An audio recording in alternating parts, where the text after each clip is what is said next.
So, Well, at least start the stream.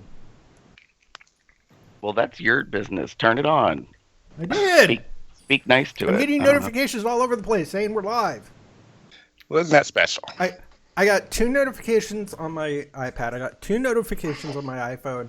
And I'm getting 2 notifications from Windows 10. So yes, I know We're we're live.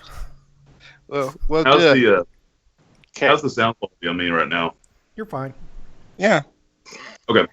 It sounds Did you- echoey, like a loose bottom. Oh! Are you near me, Gary?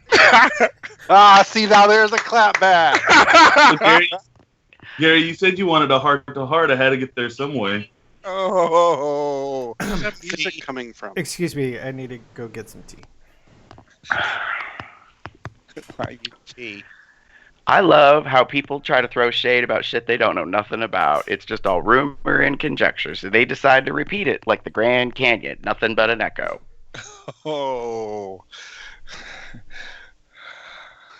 So, Jeff. Sorry, real quick, Damon. Jeff, did you make a post on COL that we're live? yes. Okay. Well, then I will not make Maybe this post. Maybe not. Are you talking about Facebook COL? Yes. Am I allowed to put it on Facebook? Yes. Okay. Everyone can put it on Facebook if they wish. I am And if you're making into- a Go ahead, post Chester. on Facebook right now about it, that we're live. Yay. We are live. And Ray, if you're into, humiliation play, you can take a Sharpie marker and write it over, your body.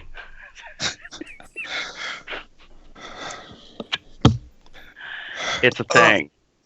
Does this look like a 2005 early R&B inspirational music video? Wow. Is the choir supposed to be coming in the background and help backing me up while I sing lead over the track? Well, you would be a Beyonce like that and want to be in the front. Oh my God.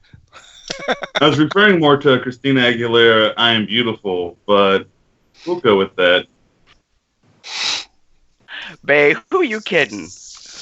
You always make me Michelle to you, so that's how I see it.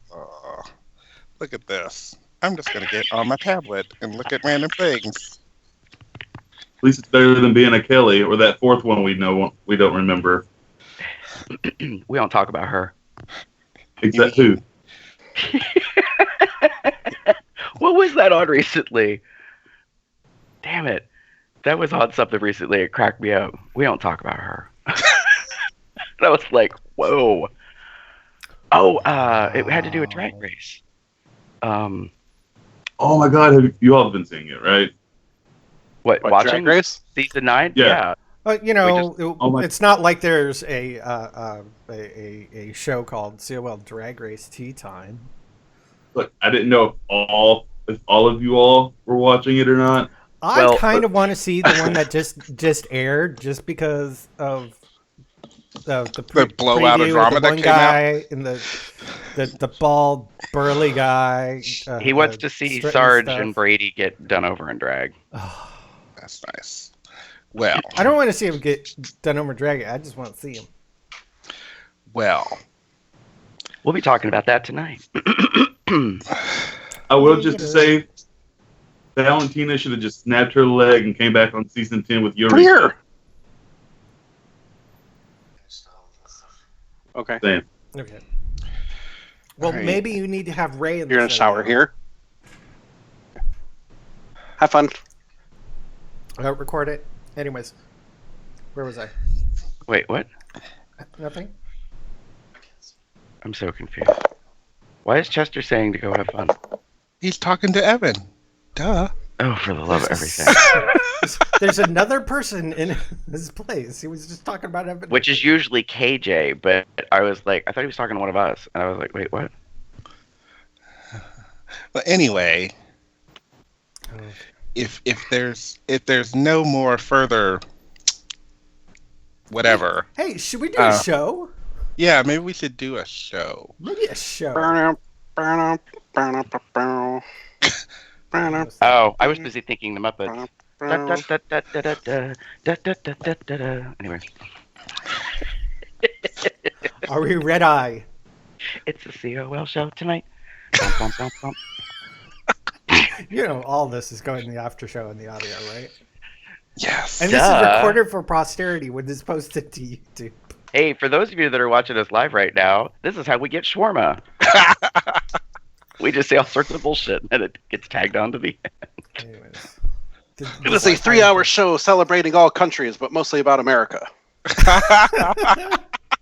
Oh. Hey, guess what, folks? Let's get started. Come on. What? Uh-oh. Play. Having problems. Having problems.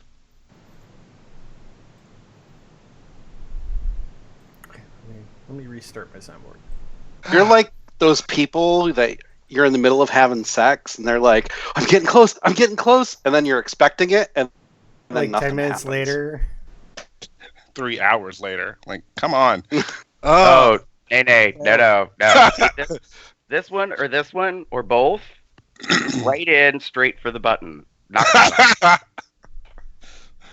I totally missed those visuals, but it's okay. I was making a prostate reference. Oh, I figured that. I got the both part. I just didn't see the other two. It was his fingers. 1 or 2 fingers. Although, to be fair, I have short, stubbier fingers than some people, so. Yeah. Right now, no one wants my fingers up their butt. You've got Nails. What? Nails. I do. Oh, claws. Nails, darling. I haven't trimmed my nails in a while, so they definitely don't. No. I don't no, know how thank you you. can stand that, man. It's part of life. Okay, so that clip works. That works. Who's your... That works. Don't hurt no... Oh, I know why. Because somebody moved the file. Okay, cool. So I'm just gonna get rid of these.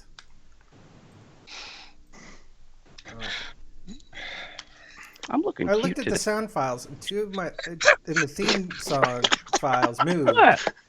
So my soundboard doesn't know where it is now. So I'm gonna do this differently. I'm gonna go to my Dropbox where you can't do anything about it. Oh, I have to do it through here, don't I? La la la. You did not just start like humming Connect the Dots. Connect the dots, la la la.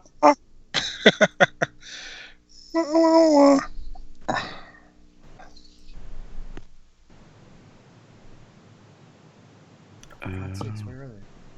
Where the fuck?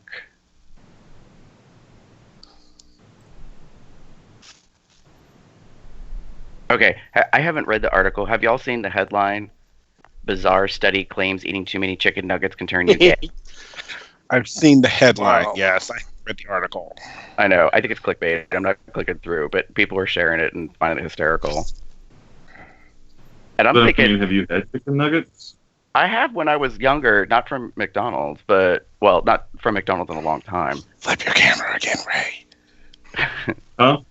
Flip your camera again, Ray. You've gone sideways. Your goddamn camera. There you go. You were 90 degrees to the side. Sorry. Because when I read that, my first thought was, I thought sucking too many dicks made you gay, but I could be That wrong. makes you a politician. Oh, I thought that was kissing assholes, but Oh, I guess we're starting.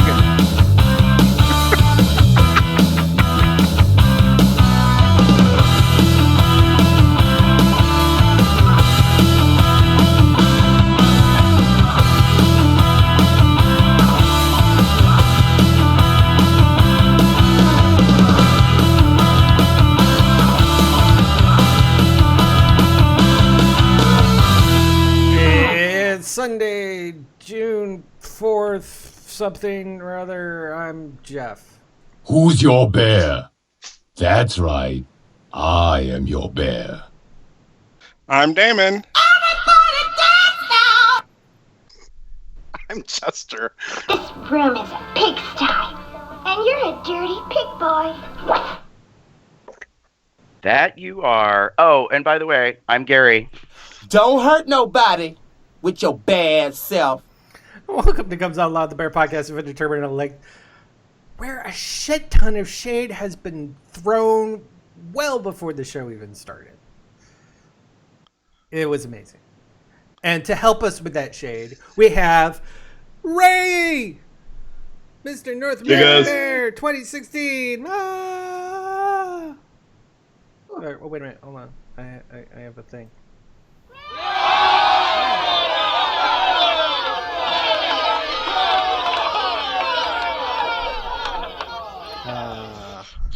Just They really like you. We love him.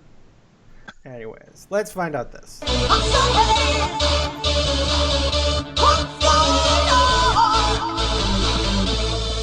Don't you know that it's hot, hot, hot? For those people with the bingo card, down here in Texas, it is currently hitting the 90s now. I don't think it's currently hitting as we're recording this. 82, but... And my air conditioner's broke. Ugh. Boo. So I get sweaty. It's sometimes hard to get to sleep because it's so hot, and I can't even cool it off with air conditioners, even though my air conditioner caused my bill to skyrocket every summer. So it kind of sucks. So it's really hot. And so if for some reason during the show I take off my headphones, because here's another thing about these headphones, they're hot. They are actually quite warm. So if you see me like for those people watching the show, if you see me like spread my thing for a little bit, or even flat out take off the headset, mainly because then you can fill in another bingo slot about me being silent for 10 minutes. It's because I'm fucking hot. I'm trying to cool off. I might even back away, get under my ceiling fan for a little bit to see if I can get a little more air. I mean, it's so hot. I can't even open up my door, my door, putting the screen door to allow air to come in because it's just hot and humid. Boo. So it makes it stickier and gross, and it sucks. And you know what? It's at the time of this recording, it's Memorial Day weekend. I can't even tell my people until Tuesday. They got an emergency number, but technically this isn't really an emergency because I can survive through the heat. It's just not comfortable. I would be calling the emergency people personally. Like, air conditioner I in do have 90 a degrees. pool outside, so when I'm not gaming, I could just take off some of my clothes and take a dip in the pool. So, Well, so I'm just saying. One, I can it's survive. Not. Two, you have a pet, so I'm kind of She on loves the the. heat, actually. I'm kind of like, this is an emergency to me. Like, I don't know what you consider an emergency, but when an AC has broken in 90-degree weather, Yeah, usually, though, inside the apartment it's still like 80 degrees or something. Well, So it's better than outside, but right. it's still quite warm and still can be a little humid. But Sonnet loves the heat. She will sit in the sun in a hot summer's day and just lie there and just sun herself. She'll be like, all right.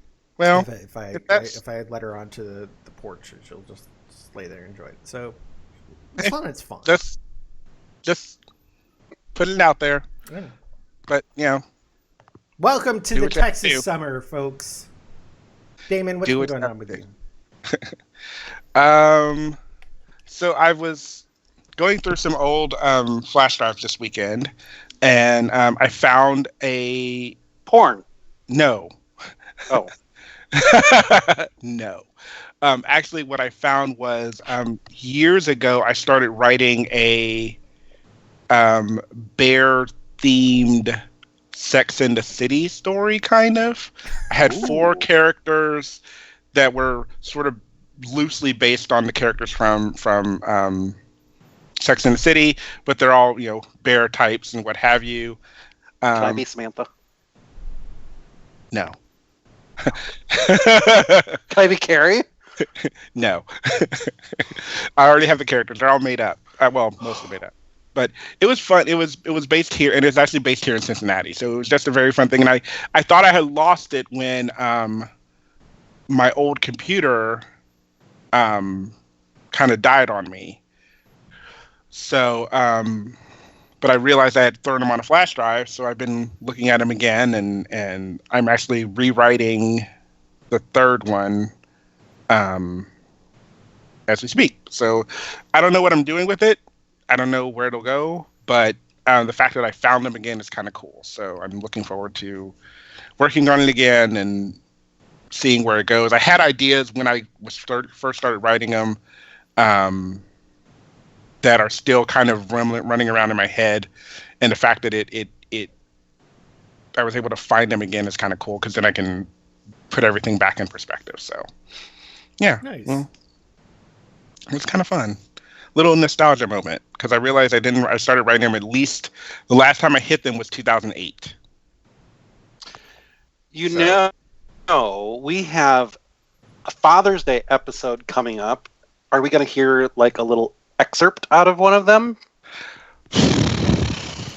Yeah, but that's daddy themed. Is it specific? Do you have a really daddy theme? I do have a daddy. I have a daddy character, daddy bear character, but that's the Samantha, by the way. The daddy bear character is sort of Samantha, who's been there, done that. Has lived to tell the tale, has done everything at least once, maybe twice.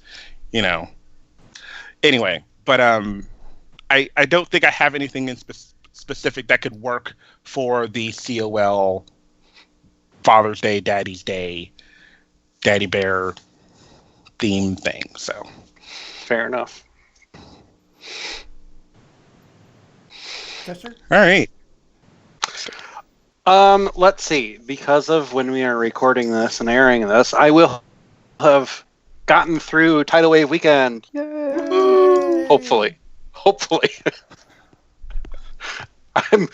I'm really gonna try to make it through Drinking Around the World with the Men of the Den gang this year. Last year I only got about 8 countries in. So I really hope I can do all 11 this year. But yeah, this coming week I will be at Walt Disney World and Universal, and I'm spending vacation time with Evan down there. Aww. This will be the first time he's ever gone on a vacation like this, so it'll be an experience. Well, you're just popping all sorts of cherries. Last time I was in Disney World was 2002. Wow. There's been a few changes. Yeah, I bet. Over a decade. He's mostly looking forward to Universal, though, because he is a huge Harry Potter fan. So going to make sure that we get plenty of time to spend there. Such a good boyfriend. I try. That's it for me. Gary, how about you? It's getting busy. We're recording here on the holiday weekend, and I'm on location. I'm actually in Pittsburgh, Pennsylvania, staying with my besties for a little bit of a weekend getaway. But looking into June, 3 out of 4 weekends I got something going on, mostly travel type stuff, going somewhere, doing something. So it's, and then July kind of calms down. So I'm preparing for the busyness, and then hopefully it'll be okay. I won't feel as hectic. But yeah, and also I was just thinking about this. We're recording the other drag race series that we do, and this is the latest it's ever been for us. Normally, in the past, the show ends for the season in May. It's usually about this time is when the finale airs. And it's not going to be for a couple more weeks. So we're going to continue to do these two a week things for, I think, about 3 more weeks or something like that. So it's part of what's keeping us busy in that case. But yeah, Mr. Ray, what's going on in your world? I've still kind of been taking some time away from traveling. Been working on boots a lot, and actually this weekend, it's nothing boot related, but in my neighborhood we have Big Junk Day. So Okay, wait, awesome. hold on. We don't just say Big Junk Day and not explain. My big junk day was a few days ago. Ha ha ha ha ha. I set my big junk out on the curb. Oh, God. And that's why we can't go to Target anymore. So Ray. But no, like Jeff's got it right on the money. Like anything that you have like that you typically can't throw away, like in your regular trash, you just take it out to the curb and you just set it out, and people who want it will either come by and get it, or Monday, I guess here Tuesday because of the holiday, they would just come pick it all up and get rid of it. So, like out in my neighborhood, you're seeing like old school like flat screen, big screen TVs with the rear projection. You're seeing like tables and things like that. That you want them, you can go get it, or they'll get thrown away Monday, Tuesday. So it's free stuff, or we'll haul it away. It is For 2 days only. Interesting. That's not what I was thinking at all, but Well, yeah, I think it's more of the day that they're going to go ahead and just pick up all your big shit, such as the TVs and tables and stuff you're trying to get rid of, but you can't just throw away. You just say we're gonna put this. We're gonna pick them all up. You could put them out on the curb on such and such a day. We'll go pick them up. That's really the deal. That's all the deal is. But usually people put it out beforehand, which means people can go dumpster diving. true. And be like, all this shit's out there. Hey, this is perfectly fine. They just probably don't want it anymore. Haul it away yourself to your own home and put it where you want. Then when they come through to junk it, it's not there to junk anymore. So it's the actual big junk day is for them picking it up.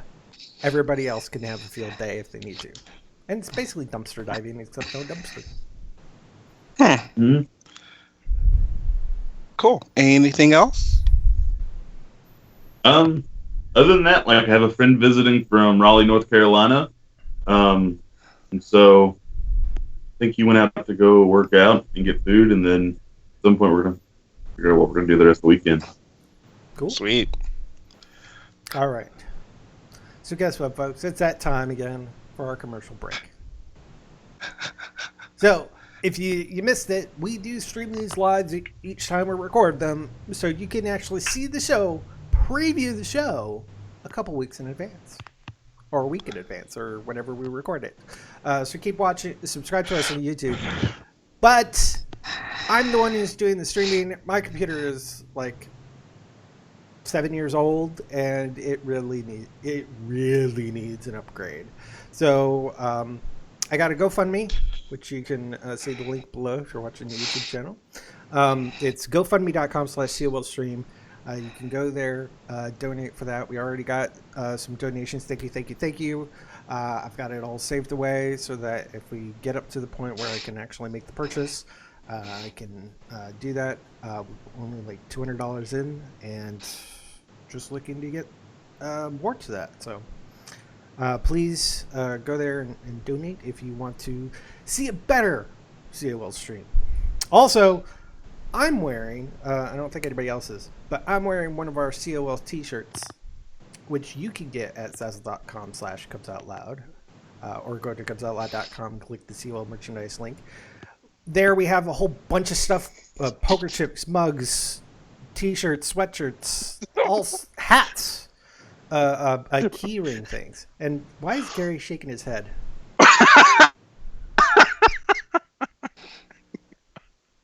Okay.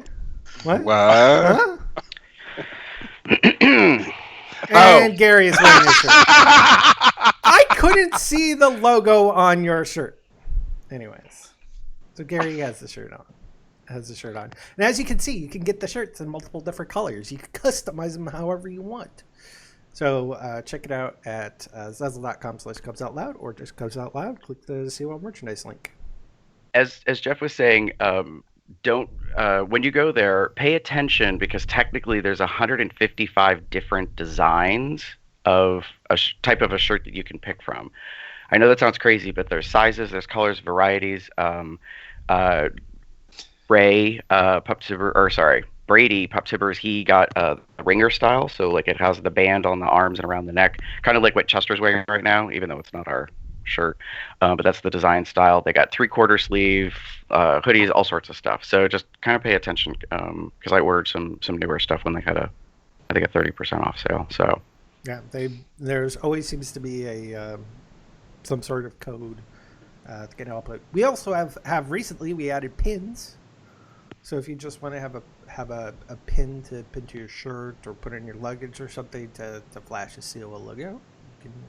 Or you go to a run and you could attach it to your name badge lanyard. Mm-hmm. Wow. So that way you don't always have to be wearing apparel.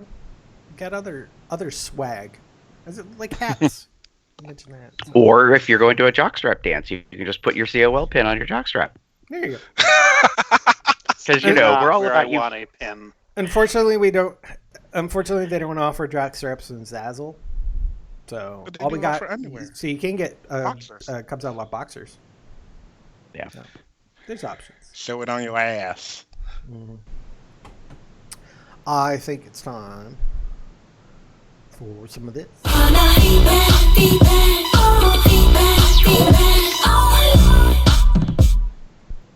So, Gary, what's been going on over Facebook land?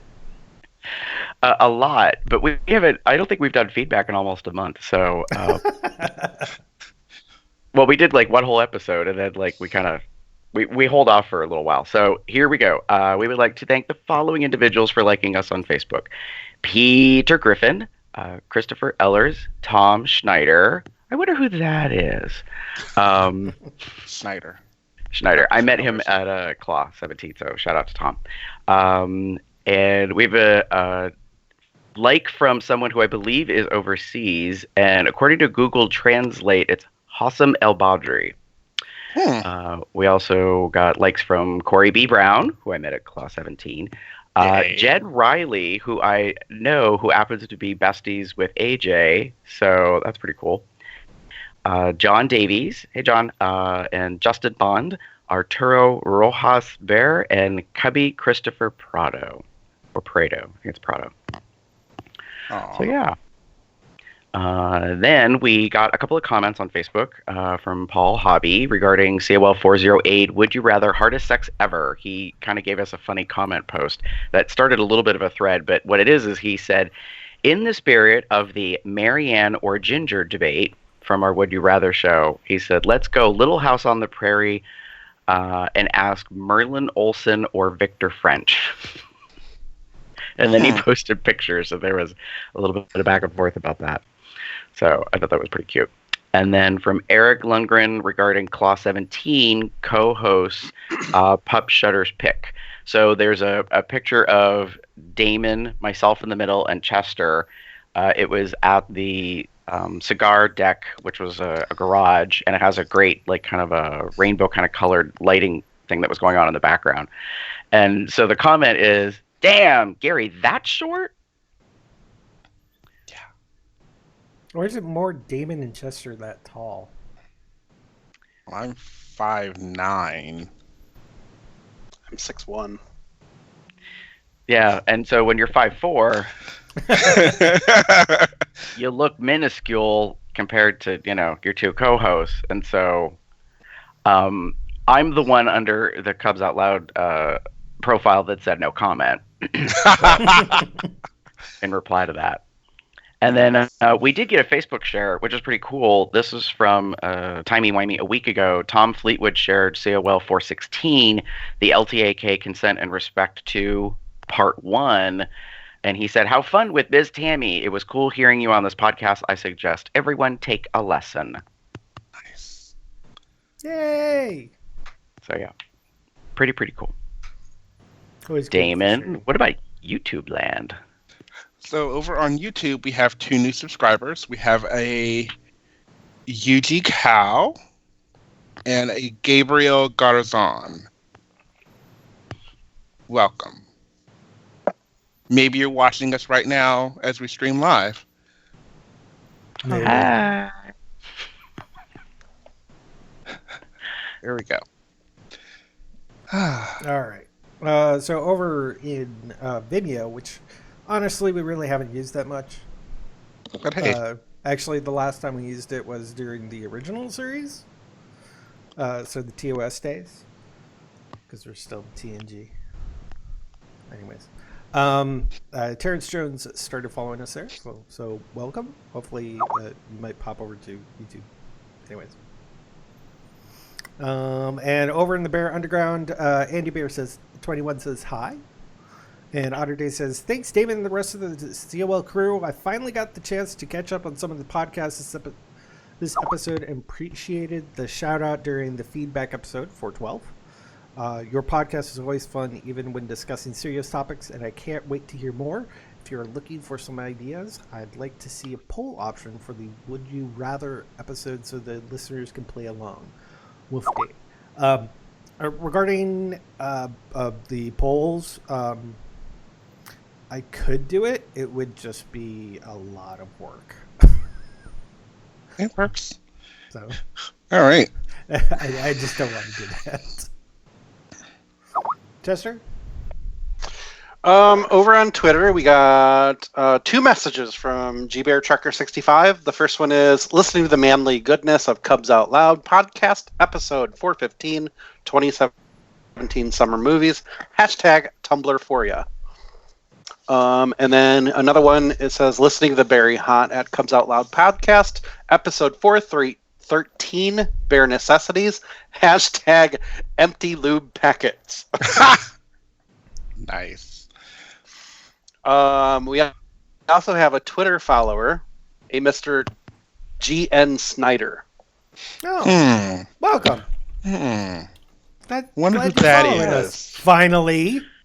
Hey, okay, all right, listen, here, for the record, I don't really do Twitter. So, I'm hardly ever on there. Actually, I'm on there more often than not now because these random bot profiles keep adding me, and then I keep going in and blocking them because I'm like, no, I'm not interested in your 16-year-old skanky butt and your videos you're trying to promote or whatever. So I just have to be on, and I think it was recommended or something, and I was like, oh, I guess I've Love and race on this right now. So Twitter is a odd sort of social media in the same way that Google Plus is. I don't know how to describe it. Well, Twitter is basically just a Facebook feed. That's pretty much it. With some minor chat functionality. yeah, I think things are getting a little weird. 140 characters. Yeah, it's weirdly blended right now. Like I noticed recently, because I don't update on mobile Facebook or Messenger a whole lot, but I did it recently, and all of a sudden I was like, whoa, Messenger is trying to be like everything. So it's trying to be like Instagram and all the rest of that crap. And I'm just like, wow, okay. Like I have Instagram, I have Snapchat. I don't really use them. So that's where I'm just kind of like, anyways. Moving on. We have a couple Tumblr followers, Mischief Wolf, Hateful MC, and Funky Bear, which is spelled B-A-E-R. We also have a couple Tumblr comments. The first one is from Curves and Crevices. In response to COL418, On the Road at Claw. Totally loved the bathhouse description from Gare Bear and gang. Wish there were more spaces where big boys and girls could be appreciated for their assets.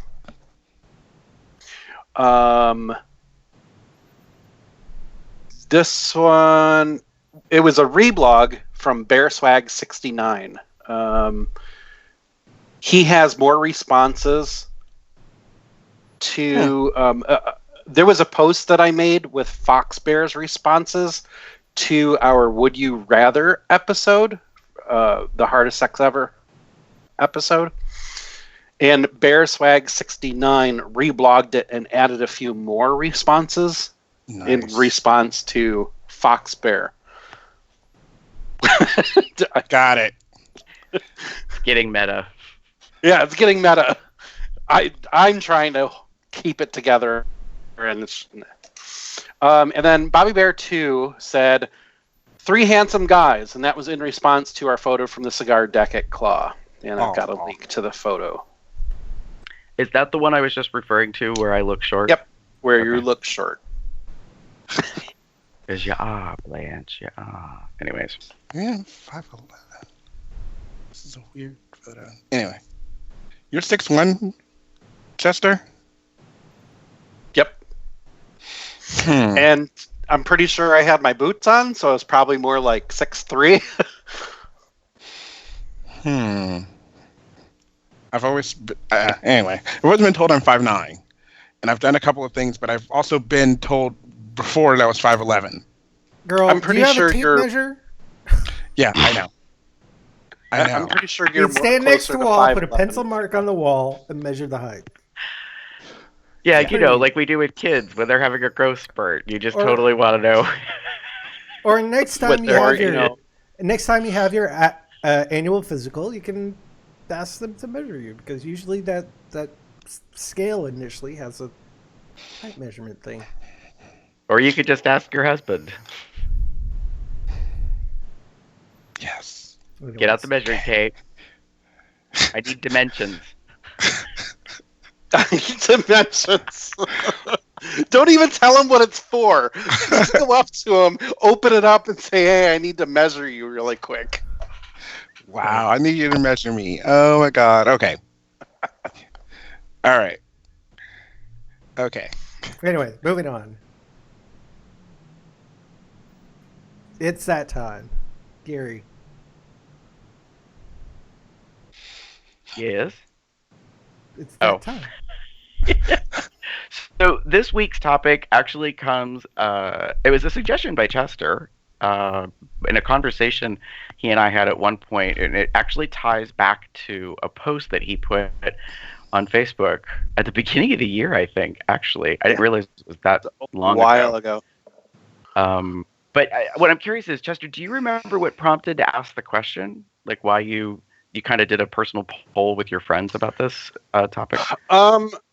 I was scrolling through Facebook one day and I saw somebody make a complaint that somebody messaged them on Growler or something of that effect. And they complimented one person, and then the other person complimented back, "Oh, I think you're handsome." And this person went off about it. They were like, "Well, that's such bullshit. Why can't I ever be sexy?" And I'm like, "Have you seen you? You're really, really attractive." "Yeah, but I want to be sexy. I don't want to be handsome." And I'm like, okay. I guess there's a difference. And now I understand why you asked, opinions about this concept of handsome as opposed to sexy. Hence, we're doing a show about these, what the differences are, or if there are differences. So, yeah, I kind of get it now. I'm really surprised to hear that somebody kind of went off about that. Yeah. I have heard in the past people make a complaint when someone says they're cute or adorable. And I kind of get it. When these people have said that, they usually back it up with, well, it implies that I'm young or that I'm not mature. I guess I can kind of see that. I get that because in my late 20s and through probably my up to mid 30s, that was the one word that everyone used to describe me. I was cute. And it was the thing I heard all the time. And so it became an annoyance factor because I felt like, are there not other words that can be used as a description?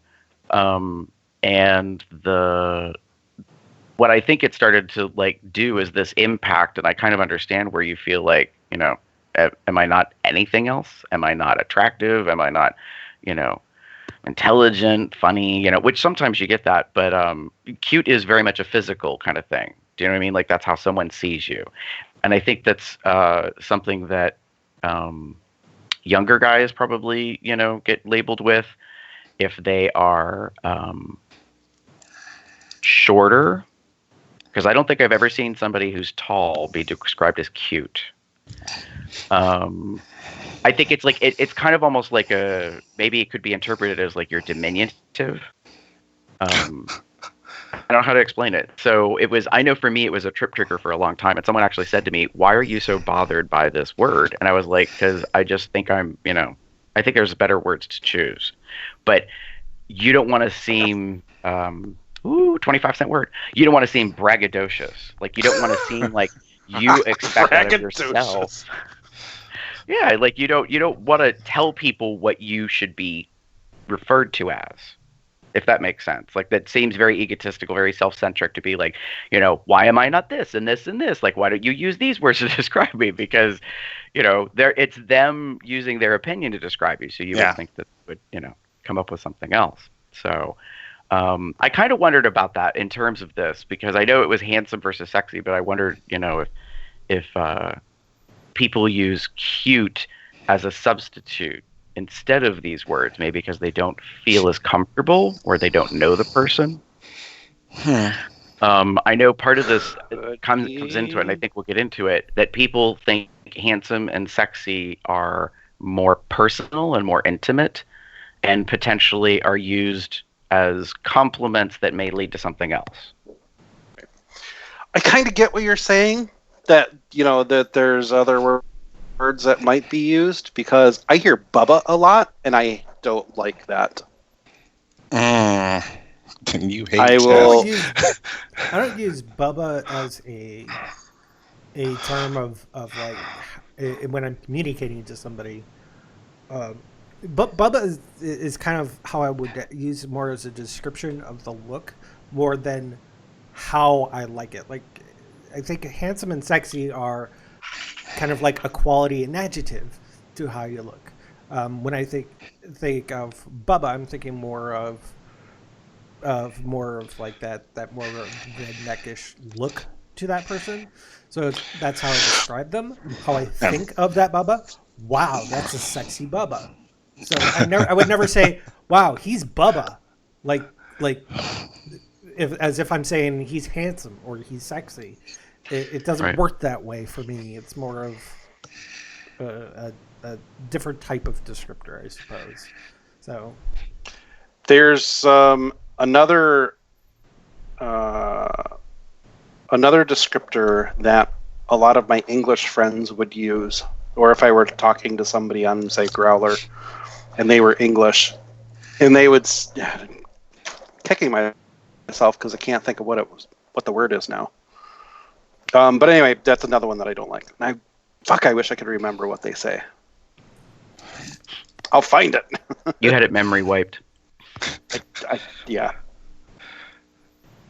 So for me, handsome and sexy have often been synonymous, but not always synonymous. You know what I mean?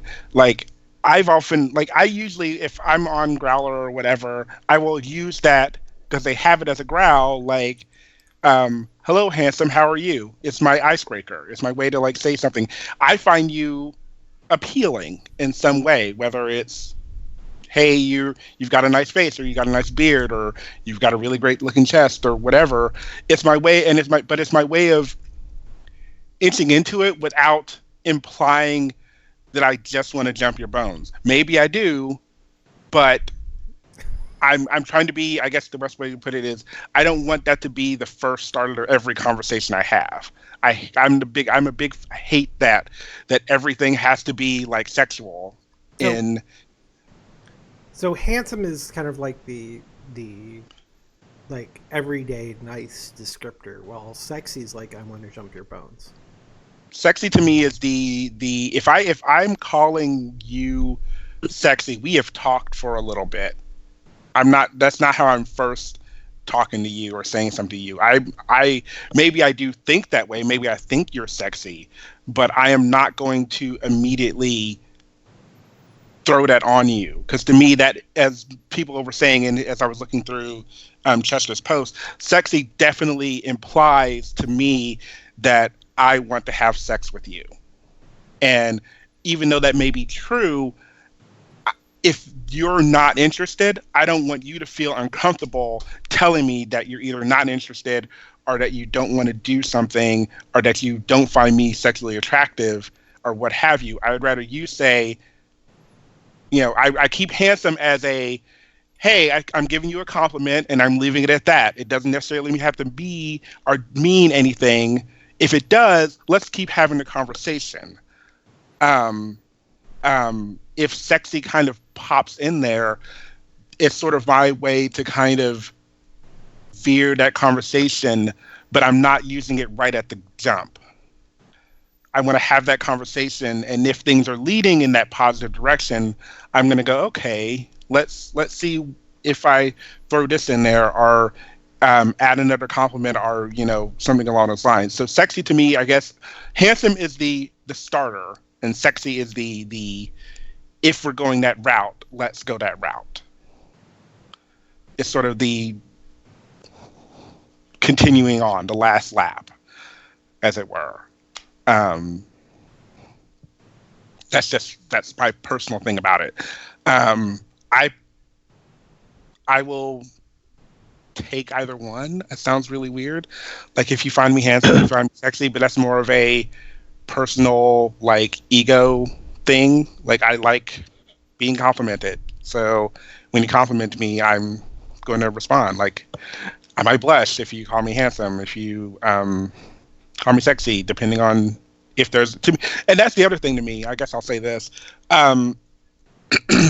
Sexy to me, if you're calling me sexy, if I'm not as attracted to you, that sexy compliment doesn't really mean as much to me. Like, I know you find me sexy, but I don't find you attractive or whatever. Well, I mean, when somebody calls you handsome or sexy, really in general, just it's a compliment in one way, shape, or form. So don't worry about how the other person is, and say thanks, and then if you agree, say or think they are, then make a response. But that's two separate things. Thanks, I am sexy, but Exactly. I don't like you. Well, I mean, you don't say thanks, yes, I am. You just say thanks. Like, thank you for the compliment. We're going to get into that. Yeah, there's another article we're going to talk about sort of that relates to that, because I was just going to say that goes to something else, but I think we'll hold on that. Ray, what do you think? I kind of piggyback a little bit on what Damon said. I mean, personally, like, I always kind of, when I have these levels, like, if someone has something nice on, or, like, oh, you look cute today. And I'll use cute a lot, and not necessarily on, like, the size or anything. It's like, you look really nice today. You look really cute today. Handsome is kind of that next level up, like, you're really, really good looking, and you seem like you're not a dick. So, handsome. Yeah. If I'm you don't really seem like an asshole. But yeah, you are what you eat sometimes, I guess. Nice. I knew that was coming. You said that a few times. But, like, and then, like, if you really want to, like, jump their bones, if you find them hot and you really want that physical interaction with them like that, then sexy.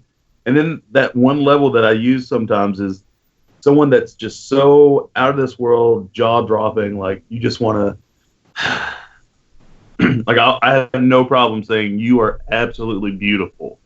Like, I don't want to touch you. Like, I don't want to do anything sexual with you. I'm in awe. I'm admiring all of this. Gorgeous? Yeah. Yeah, kind of falls along those lines. Like, I like beautiful. Honestly, beautiful is one of those words that is I agree with you, Ray. It's like to me, that's a very high compliment. I know it's mostly in past kind of meant to be more feminine, whatever. But beautiful to me is a very high compliment. If someone calls you beautiful, that means that they are, like Grace said, they are in awe. They love everything. They are in awe of everything that you are presenting in one way, shape, or form. Whether it's your confidence or the overall look, what you've put together, everything that you put together. Whether you're a beardy, big, burly daddy bear, what have you.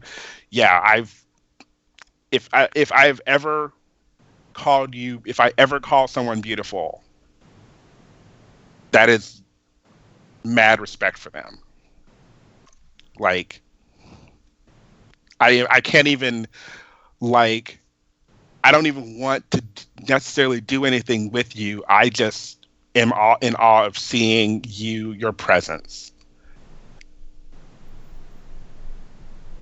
So when I made this poll back in January, which sucked because I had to go back and try and find all this stuff, I had posted the question, is there a difference between telling somebody they're handsome opposed to sexy? And people could, give their opinions. And I read some interesting responses.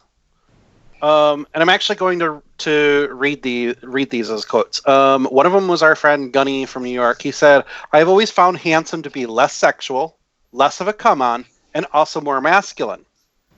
Sexy is slightly more feminine, but definitely more tinted with the lascivious." I don't even know that word. Lascivious. Lascivious. So I thought that was interesting that he said that sexy comes off feminine. I think a few other person feminine too, but really? Weird. I still refer to men as being gorgeous. I actually picked that up from an old friend from Minneapolis. I think it has a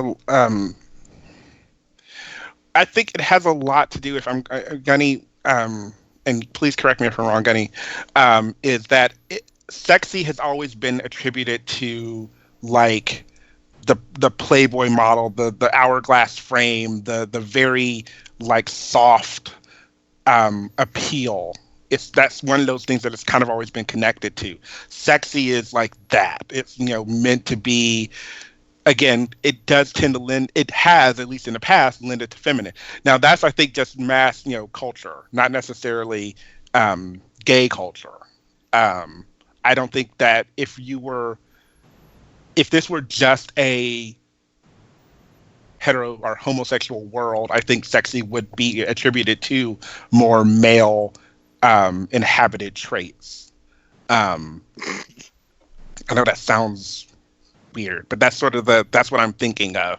Is sexy kind of, for several people, kind of falls into that, like, that's what you saw in the movies. That was the very, like, the glamorous female person was considered sexy. To sum up a few more, somebody put handsome equals good face, sexy equals good body. And that seems to be a running theme through a lot of these comments, is people making a distinction that handsome is talking about a person's overall general appearance, whereas sexy is they are sexualizing them. Let's see. Eric, one of the former co-hosts for Cubs Out Loud. Hey, Eric.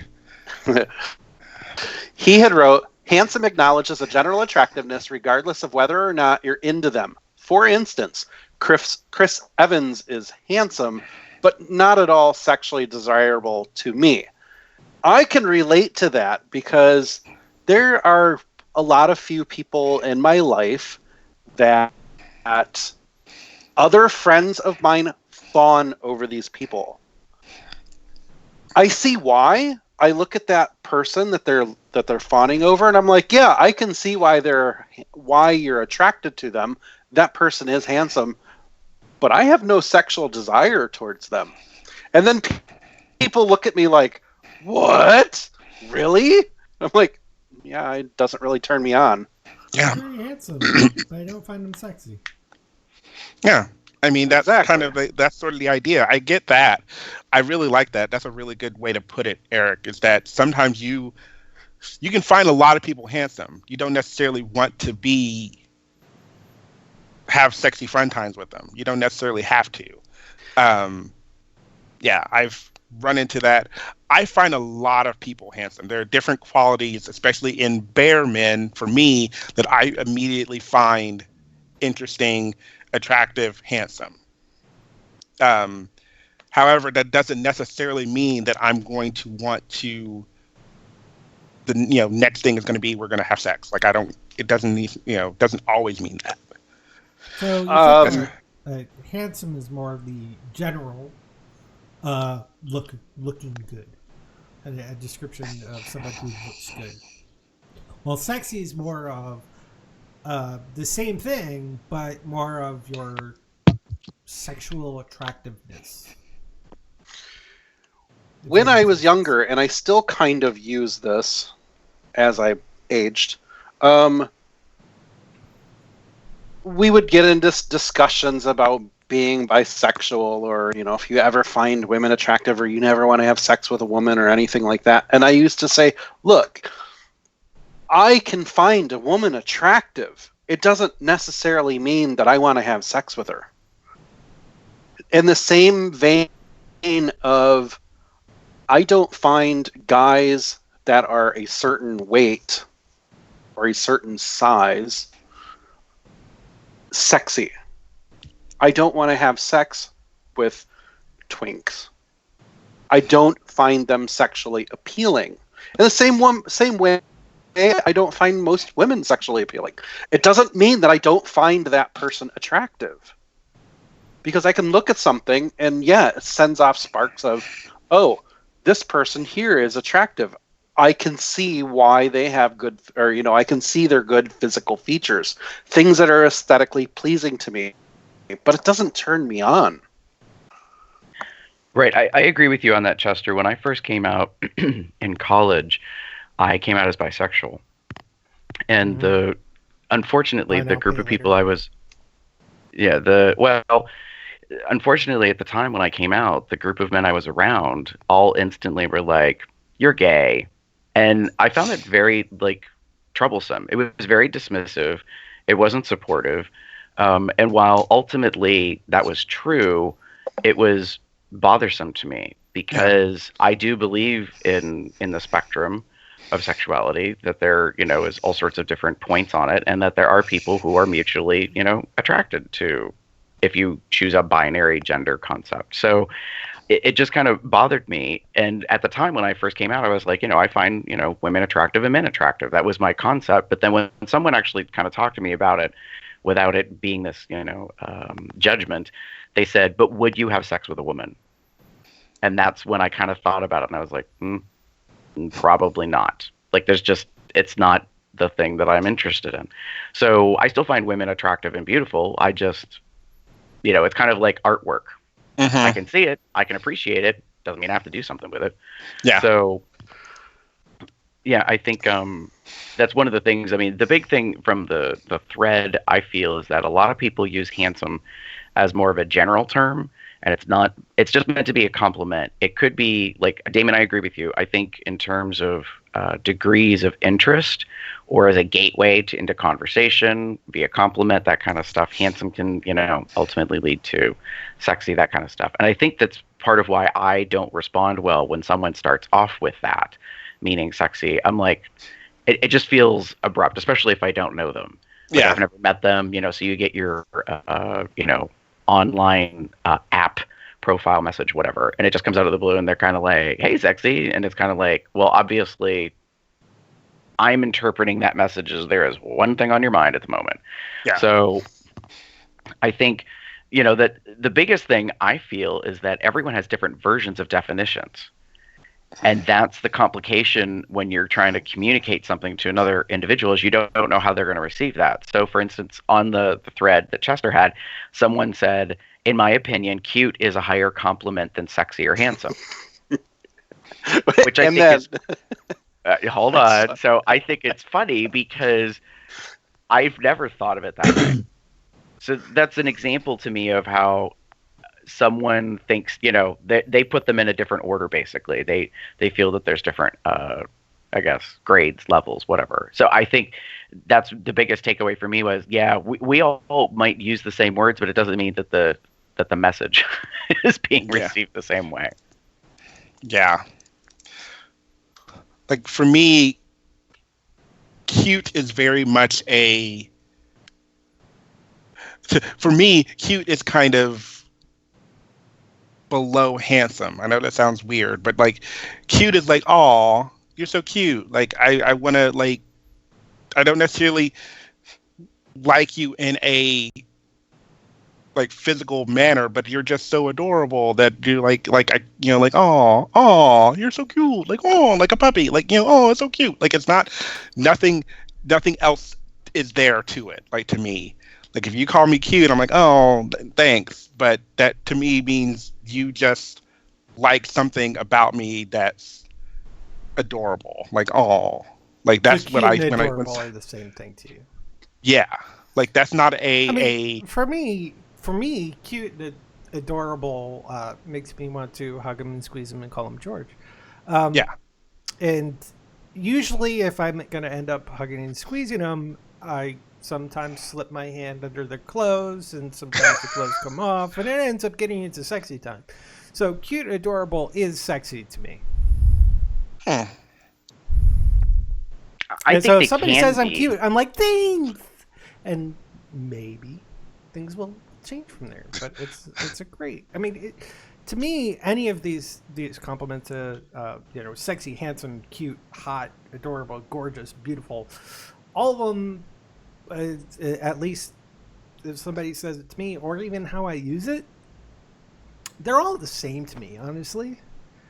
I mean, there's ways of say it like it, as people have said. Sometimes someone I don't find necessarily sexually attractive, but I find that they're good looking, I'll say they're handsome or handsome. Anything else is probably going to be some sort of, sexy-ish, time-ish thing could eventually come out of this. Unless they're kids, then it's just they're cute and adorable and I want to hug them, but that's about it. Yeah, I think the challenge is that language gets co-opted in various ways. Like right now, or I don't know if it's still a thing, but for a time, cute was used as just a descriptor. It wasn't really meant to be kind of an adjective of beauty, quote unquote. I mean, like, I might be talking to Ray and be like, oh my God, that hat is so cute. Do you know what I mean? Like, or about someone's personality, like they're cute, but it's not, necessarily about, an attractiveness. It could also be a negative. Like, don't get cute. Don't be cute. Mm. Yeah. So, go ahead, Chester. Ray, I kind of want you to jump in on this right here. The reason why is because you're pretty... I don't want to say you're pretty good about this. How do I want to phrase this? Every so often, maybe about once a week, you will post on your Facebook about a conversation that you've had on Grindr or not Grindr, Growler, Recon, whatever. One of those dating apps. And it's always somebody talking to you and then immediately like, wow, that was a bullet avoided moment. And you post these things. And the one that I'm looking at is this one where this person says, hey, Red Sox fan, good man. And you replied to him, thanks, sexy. And immediately the guy flips the script on the conversation and goes off on you. So elaborate on that, because this happens to you a lot. Not really, but the guy messaged me earlier that day. Well, actually, he messaged me I think the day before, at 11 o'clock at night. I was like, well, I'm going to bed. I'm not going to respond.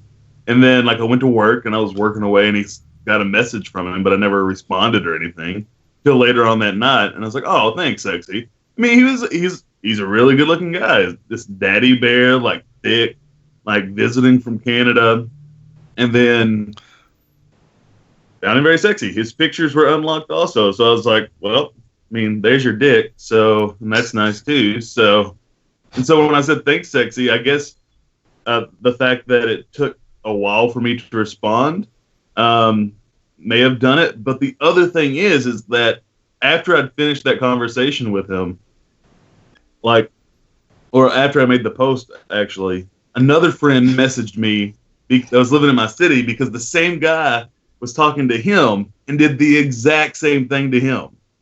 Really? So, yeah. Interesting. Like I said, bullet avoided. I mean, I don't know if it was because like I just took too long to respond.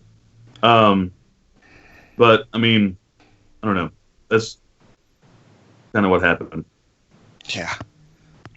Well, and I think that goes back to you don't know the intention of the sender, and you really don't know how the person's going to receive it, whatever it is that you say, whether it be a compliment, like, the concept here is handsome versus sexy, as a descriptor, and that's I think where things get a little strange. So what I would say is that you may have to kind of explain what you mean when you say something. So, in the reference of, Ray saying, thanks, sexy, or something like that.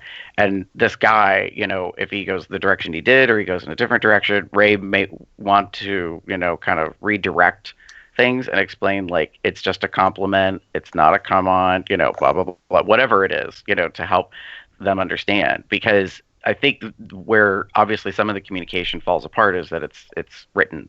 It's textual, as opposed to when you're in person. I think you can deliver a message way easier, either video or in person directly, so that you can see the nonverbals and get an idea better as to what it is that they're intending from that. In that case, but I think that's where we maybe are finding there are big challenges because people are not aware of nuance. How to say something and to mean one thing versus another. And so people just kind of fly off the handle and they go in one particular direction. Like, I could see easily that if you said, thanks, sexy, immediately it's like pics unlocked and da-da-da, and I want you to do this to my butthole. And you're just kind of like, whoa, like, I was just paying you a compliment.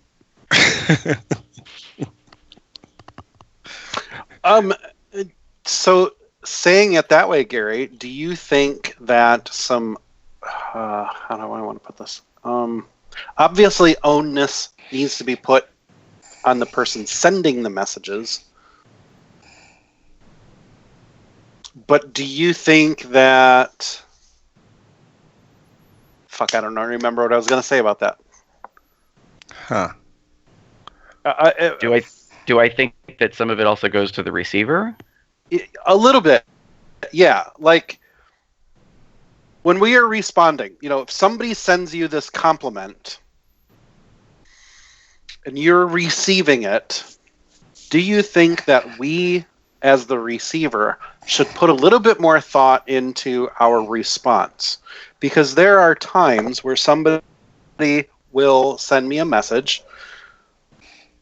They'll say, oh, hey, I think you're handsome or sexy or whatever. And I will reply back, oh, well, thank you very much. And leave it at that. Because I don't really want the conversation to continue. I'm not attracted to the person who's sending me the message. Right. Should I, as the recipient, be a little bit more clear with my message or my response back to them? That's always a catch. That's because, okay, all right. So, I used to be very obvious. Like if I was not interested in you, I would reply back, thanks, but I'm not interested. I've done that. That was my usual, like, kind of, hey, I appreciate the compliment, but I'm not interested. Sometimes, no harm, no foul. They'll say, okay, thanks, have a great day, whatever. On the flip of that, I've had people go off and all not only just go off, but retract their statement, and then get all like, well, you're not all that cute, or you're not all that, and or you're not super, they not only retract the statement, but then they didn't choose to insult. Damon, quick question. So this is just when somebody like sends you a compliment, like they say you're handsome, and then you say, that's all they say. It's just you're handsome, and then you say back to them, thanks, but I'm not interested. Essentially, is it sometimes. Okay? So here's the problem with that, and maybe where you get some drama thrown in. Why did you say things after thanks? All they said was you're handsome. They didn't say, hey, want to get together or anything. They just said you're handsome. So you just say thanks. Leave it at that. And then if they're interested, they should continue the conversation. And that's when you get into the point where you say you're not interested.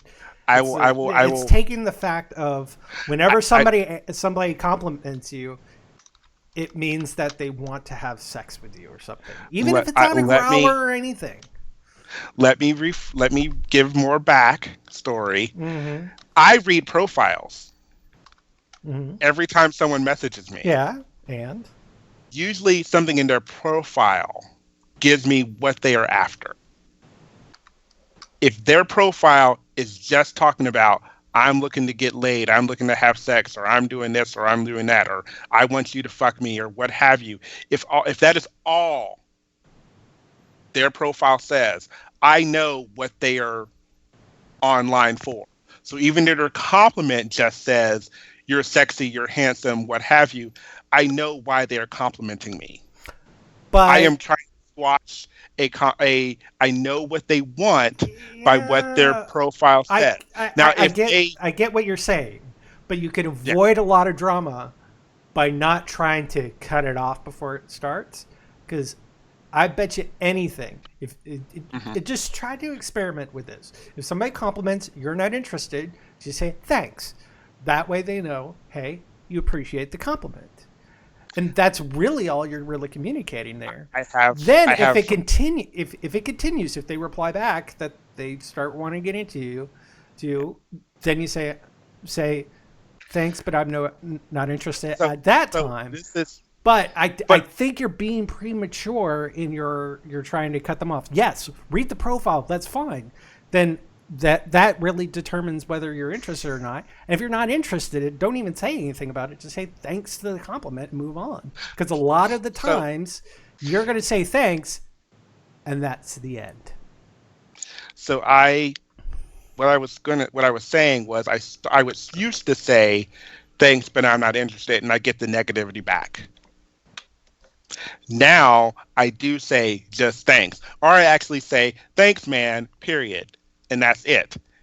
That, for whatever reason, has now become has pretty much become the rejection dialogue. Like if you just say thanks or just say thanks, man, or what have you, it ends the conversation without there being anything. Exactly. And I'm on the fence about that as well. So you figured out the error of your ways beforehand, or by yes. Okay. Yeah, I already knew where I was going. Yeah. So here's the biggest problem with sending messages to somebody, trying to flirt with them over text, because this is all you see. This right here. You don't see any of this. You don't see any of this. You don't see any of this.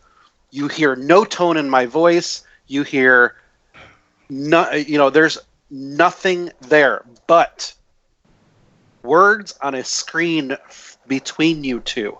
And those people can take them however they want. Person A is intended for it to be read in their head. Person B is reading it in theirs, and they're responding back to person A, and this person receives it not in the way it was intended. That's it, plain and simple. This kind of goes back to my original question. Do you think it's wise to be a little bit more clear cut when you're receiving that compliment and responding, because there is so much communication that's happening that is not happening in your words. When it comes to text communication, if I ever get, or if I'm ever sending you're handsome or you're sexy or something like that, whatever it is, it's just, hey, that's what I think of you right now. Leave it as it is. You can take it as it is, etc. Like that person you said who got upset because everybody kept calling him handsome and not sexy. I would have probably have started off with handsome. They start complaining and says, yeah, you're totally sexy, but you're handsome too, and totally blow their mind. But again, you are dictating how that person should be receiving that message, and that's not the case. They get to dictate how they're receiving that message. Well, so I say, begin with, hey, handsome. They take it as, oh, why can't I be sexy? And they respond something about that. I think they are also sexy. I will say, yeah, I do think you're sexy. To kind of like be like that's all right. It's all right. You're fine. Fine if you want to feel sexy, and I think you're sexy. I'm gonna say you're sexy too. You're handsome and sexy, which is pretty much the same thing to me. I think this is what it comes down to. Each of us has our own interpretations of how to apply words, how to communicate them, and sometimes it just gets lost, in how it comes about. Like, I will say this. So, Ray, I'm going to ask you to sort of role play a little bit with me. Think back to when we met.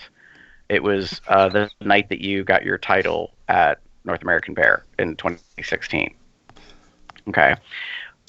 If I had walked up to you and had said that I think you're handsome, or if I had said I think you're sexy, you would probably feel different than if I was to say that to you now because we know each other. Do you think that's fair? Yeah. So back then, if I had said you were handsome, or in both cases, handsome or sexy, what do you think those would have meant? I mean, as far as handsome, it would be just kind of like, hey, you're a really good-looking guy. You're really great. Sexy, I would have like taken that more as a, almost as like a, I'm really interested in you physically, and things of that nature. So I would take handsome more as like you're a really great-looking guy, and I like to talk to you. And sexy would be like, you're a really great-looking guy, and I really want to fuck you. So now we'll fast forward to today. And if I was to use those same things and say that to you, because we've known each other, how do you think now that you would interpret those? I would first say, okay, Gary, so what do you need me to do?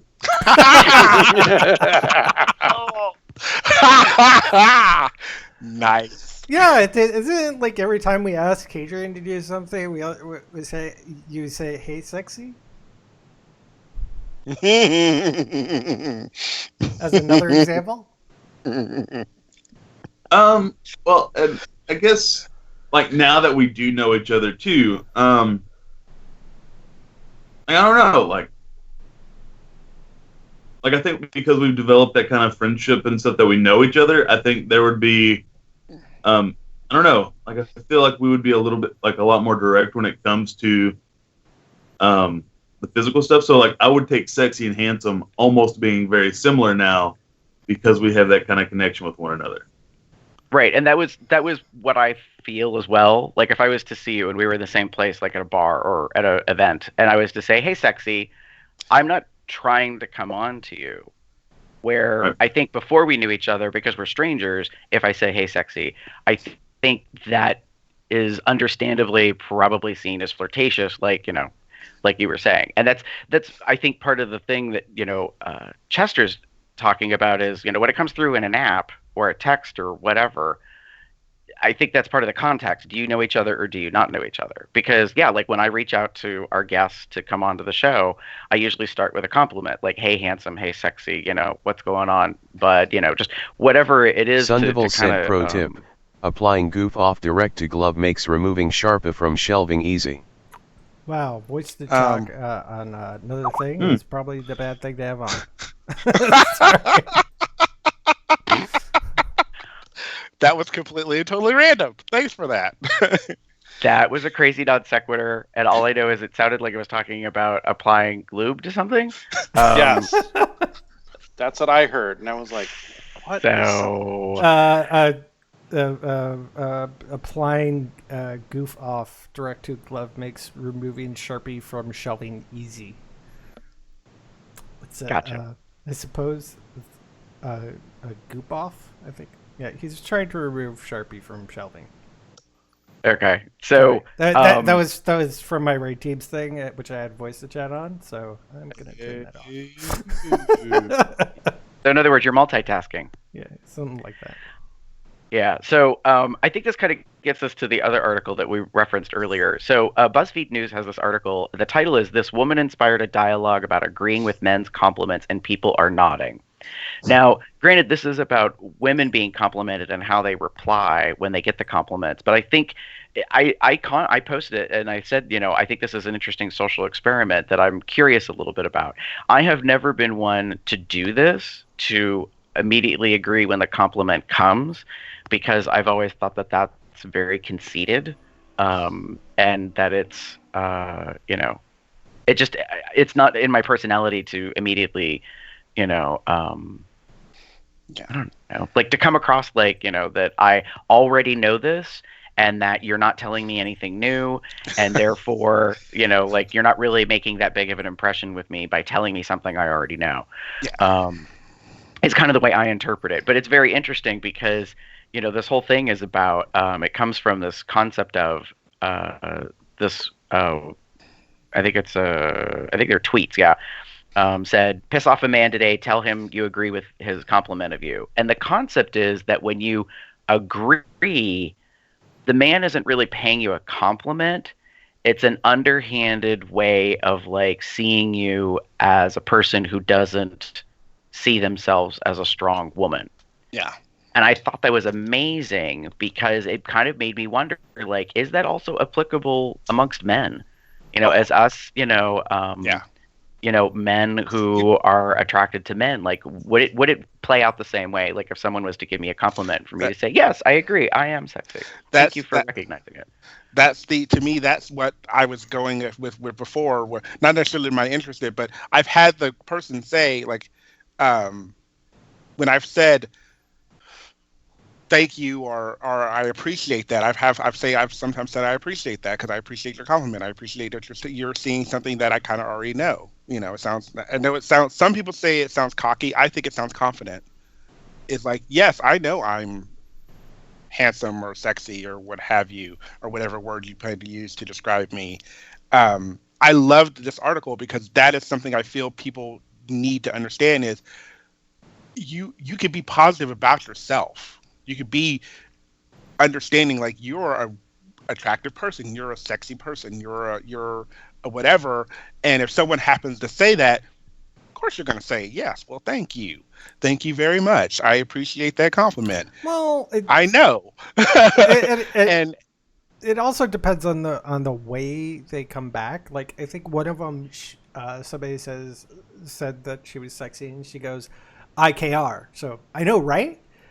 And then in that, to me, it's like an engaging agreement. So it's like I would continue and be excited and be with them, but then there's things like just say it, drop off right.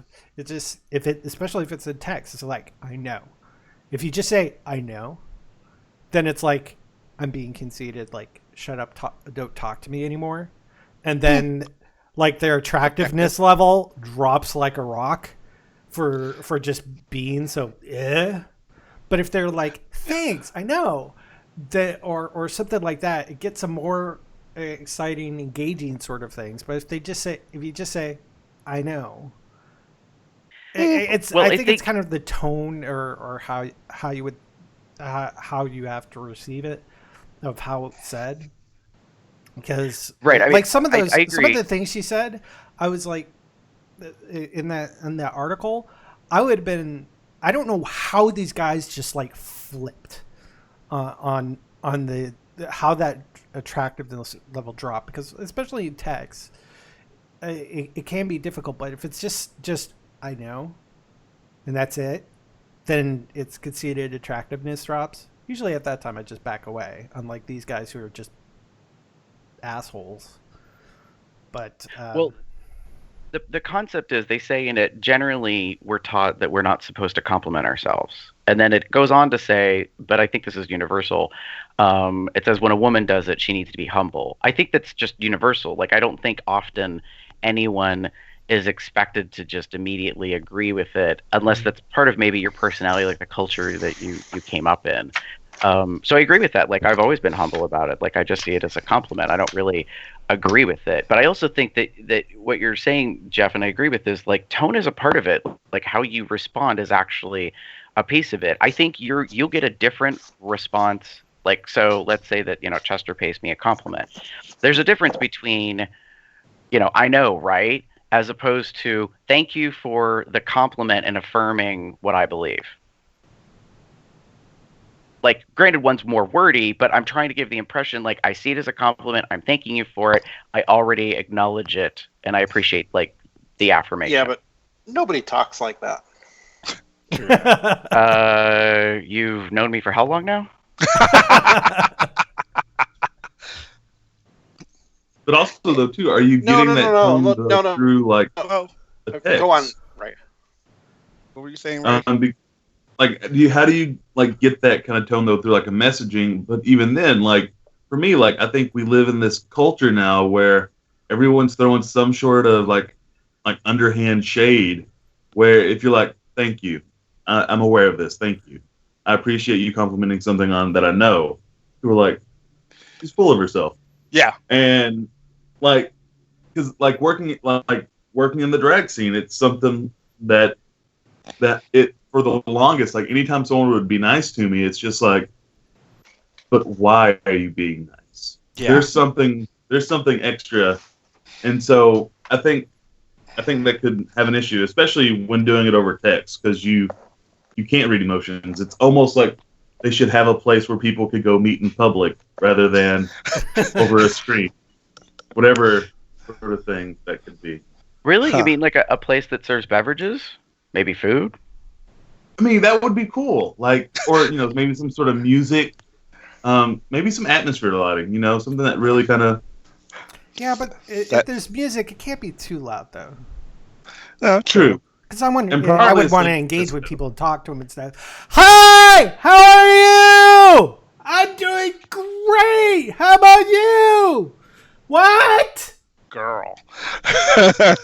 So, Calm down, Beyonce.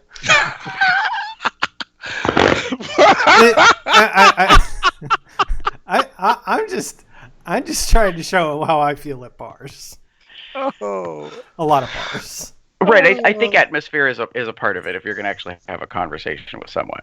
I agree. Yeah. But I think that's the biggest thing. Like, I've kind of wondered about this idea. Like I've said before, I'm working on some things for myself this year, and one of those aspects is I've been trying to delve into why I don't accept compliments well. Like, what is that about that I just, I don't think I was brought up or raised in a way that, was detrimental to me mentally or something. I wasn't abused. It was just something that I guess kind of didn't happen. And so when I feel attention is drawn to me, it makes me uncomfortable no matter what kind of attention it is, whether it be positive or negative. And so that's a thing, that's an internal thing of me. And that's what I guess I keep going back to, is basically, you just don't know the other person. You don't know how they're going to receive it. And, vice versa, when you get it, you don't know how the other person's going to feel no matter how you respond. I've just learned to, most of the time when I get a compliment, especially when it's unsolicited, I just say thanks. And I don't really say anything else. Or I will, depending, granted my mood and my mindset at the moment, I will tend to probably want to say thanks for the compliment, period. And that's it. Like, I don't really want to go into other stuff because I've learned far too often if I continue that by saying, you too, or whatever, it seems to be the springboard into a long conversation, or that they want to, suddenly all the pics are unlocked. And, and I'm kind of like, okay, like, no, we can just stop this right now with one reply sentence type thing, at least for me. What was that?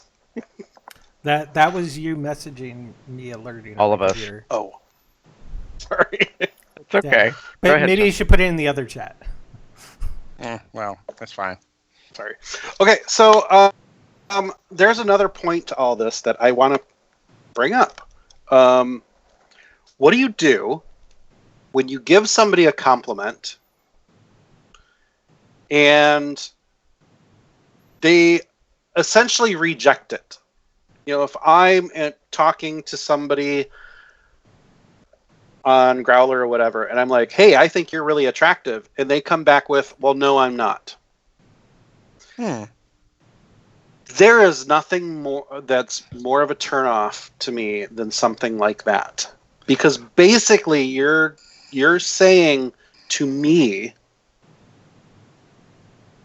I don't believe you. I think you're lying. And you're dictating what I find attractive at that point. And the reason why I'm bringing this up is because Evan tells me he thinks I'm handsome almost daily. And when he does, I just say thank you. I don't believe it in myself. It's not that I don't believe him or he's being genuine with that statement. It's I don't find myself attractive. But I at least accept the compliment, and I accept it as him being genuine and true. And at least I know that he finds me attractive. And that's great. I would never tell anybody who says, hey, I think you're attractive, and me respond with, no, I'm not. Well, let me see.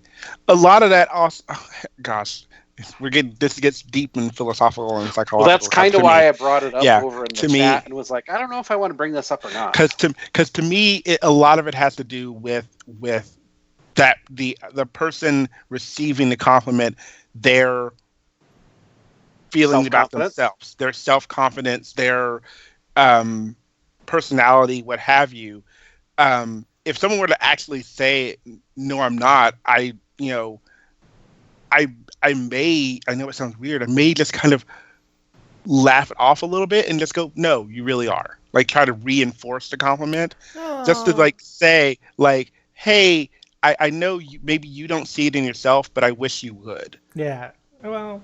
Like, I don't, not, and I'm not going to force it, obviously, but because to me, if they don't believe it themselves, then so be it. I've seen many guys that have gotten very attractive bears and what have you that get complimented all the time and they don't feel it themselves. And it's not the greatest thing. I used to be that way. Like there was a time when I didn't think I was as attractive at all. And I've gotten over that by learning more about where that kind of came from. For me, it was like you said, it was a lack of self-esteem, a lack of self-confidence. And now that I've kind of seen where it is, okay, I'm cute. I'm okay. I'm all right. I could do okay. I've had a husband or partner for 14 years and a couple of weeks. So yeah, whatever. Like I think I'm pretty good, and I'm still getting compliments here and there from people. So yeah, like that. It took a lot for me to get there. But if on the flip of that, if you would ask me, like when I was in college, like if someone had complimented me and said, "You're so hot," or "You're so handsome," or "You're so sexy," I would have immediately been like shied away from it because to me it was like I just don't see that. I don't know that. I may not have necessarily said no, I don't think so, or I disagree with you because that's their opinion. Well, They're entitled to their opinion. There's also, you kind of have to, if somebody ever like responded with the that way, I would have. I'm more of a person who'd be like, look, I understand. Be like, oh, I think you're attractive at least, and be like, and even maybe if the continues starting to really continue, go into what makes you think you're not attractive, and even talking about here's what I like, and then be like, this is what I like, and maybe these aren't necessarily things that you like about yourself. Maybe there's ways to improve it, but I think you're attractive. I think you're attractive, and I'm sure there's plenty of other people. So just because you don't necessarily you're not attracted to yourself, they're at least think of yourself as being attractive to others, and trying to take that. You don't have trying to take that feeling of how you are away from how you think, whether you think you're attractive. Actually, no one should think themselves attractive, otherwise they start being narcissistic. I mean, to a level. Yeah, I mean, I don't think there's anything wrong with finding yourself attractive. To a point. Yeah, I think right. I think that I agree with Damon. When I came out in college, I did not think of myself as attractive, and I did not get affirmed by that for a couple of years. And this is how I state that. Other people might have found me attractive, but I could have been completely blind and not picking up on it. And we know some people like this that, just they flat out, I think people are more open now and actually say things. Like they'll actually post and be like, hey, if you're ever trying to flirt with me or pay me a compliment, you may have to tell me that you're doing that because I just don't get it because I'm kind of not picking up that. So anyways, for me, that was kind of the experience in college until the first guy that I met that I actually dated. And the reason that I dated him was because he actually flat out told me that he found me attractive, and that's kind of how that occurred. And it was the beginning of a journey of me figuring out there's nothing wrong with me. I'm not broken. I'm not ugly. I'm not, all these things that, we tell ourselves or we adopt or whatever. And, I spent 7 years being out and being uncomfortable in the gay community until I discovered the bear community. And then I was like, oh, I have found my tribe. Now I see other men who not only find me attractive, but I find them attractive, and it started this whole journey that's led to, where I am today. But even so, it's just that it's a journey, you are at a different place. So with what Chester's saying is, how do you deal with someone who doesn't accept a compliment? I'm sort of in the camp that Damon is I will try to reaffirm that I am not lying, that I am being honest, and that I hope that if not now, then at some point that they can see that in themselves, because that's about the only thing I can do. I know that I'm a nurturer naturally and that I want people to be better, and there's only so much you can do because a person has to do the work. Yeah. It's kind of if you want to be better mentally or physically or spiritually, whatever you want to focus on, you have to do the work yourself. It's just no matter what, you can get all the messages delivered to you, and it doesn't mean a squat unless you actually start to do something. So I think that's one of the things that folks struggle with is how do you meet someone where they are and then help elevate them or get them, the assistance that they need, or work with them, and be there when they need you. More often than not, I find that in 2017, it seems, 2016, we're incredibly open here in America about mental health. We're not fixing mental health. We're just being open about the fact that people struggle with shit, that they are manic depressive and that they're bipolar and that they have, all these varying degrees of anxiety and depression and stuff. And there seems to be a strange behavioral culture that we're coddling, meaning we're trying so hard to be supportive of other people, yet so many people lack skills and how to handle or work with other individuals, or just to be friends with them, to be supportive when they need it. And that's a challenge, and I think that's part of what you're saying, Chester, is like, I think that's what's manifesting. Like, when you pay the compliment, it comes back at you, and they completely disagree. I think that's just, it's a very Alice, through the looking glass moment. You can actually get an idea of how they see themselves. And then it's really on you and your personality, how you choose to handle responding, whether you want to debate or argue or tell them they're wrong or try to repay the compliment, I guess. Yeah. It depends on how much I have invested in that person. Like, if it's just somebody that I'm talking to on Growler and they do that, I won't invest much more into it. But if it's a close friend and they kind of do that with me, I will do that. I will try and dig into, well, why do you feel that way? What makes you feel that you're not attractive? And try and reaffirm that, no, I genuinely believe this. I would like for you to believe me when I tell you this, and hopefully you can see it for yourself. And by the way, side note, thanks, Miss Tammy. Oh, random. So, I think one of the things I'm probably proudest of, and I'm not going to name names because it's not my place, there are people within the broader bear community and leather community, for that matter, that are being very open about how, while they may have been put on a pedestal because they've been given a title, a sash, a vest, a patch, whatever, they do not see themselves the way other people see them. And I think that's really important because we have a tendency to do that. Like, we idolize, we worship, we think highly of people, and that has its own complexities, and can kind of give somebody a swelled head or whatever. And I'm proud of the fact that some people are being very open about, like, yes, I have this thing, I won this award, I got the points, whatever, but I'm still a human being, and I still have my day-to-day stuff that I'm dealing with. And I think that's huge because that's what I think we need more than anything, is for folks to know, like, I, however you see me, am not perfect. And while I appreciate that you look, towards me to be a person, a model individual of whatever, be it, masculinity, virility, intellectualism, so on, that you help see also that I'm just a person. I mean, I just watched, as a little bit of a sidebar, I just watched a video last night on YouTube about, it's related to RuPaul's Drag Race. And the interesting thing was that former season contestants were talking, and someone said something from the audience, and they turned around, and it was three contestants side by side. And one of them flat out said, hang on a second. Like, here's part of the culture problem we're having. You are talking to us and being so mean to us.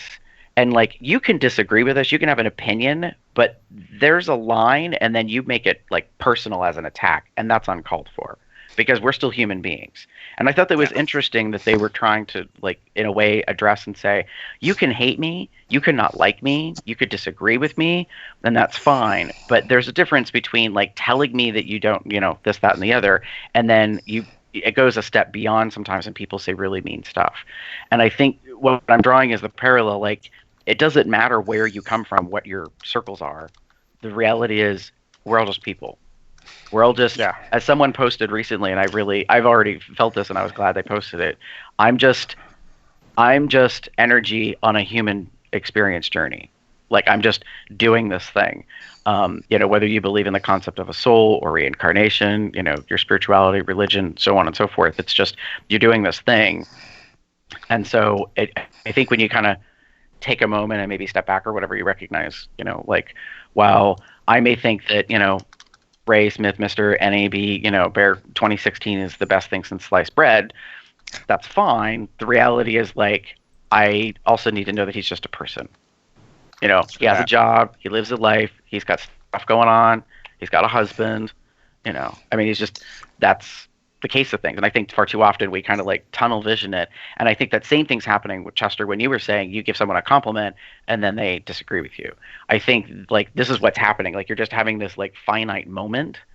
I just realized that would be a horrible gif if someone did that, of what I just did. But, that you're just having this, it's very brief and it's very condensed and it's very focused. And it's not, I think, seeing the bigger, broader picture. Mm-hmm. And I hope that's what people take away, that they recognize that. Yeah. That, no matter how the compliment comes and no matter whether it's sexy or handsome or whatever, it's a compliment. Yeah. And it's okay to be proud of it. You don't have to feel that it's a bad thing to be conceited. That's something I've been trying to deal with. Like, to accept it is the first step. And then, like, that second article is kind of an intriguing second step to me. Like, can I agree and communicate that without it becoming an issue? Yeah. That someone thinks now I'm full of myself. Yeah. It's a delicate balance. But I think the overall thing is it's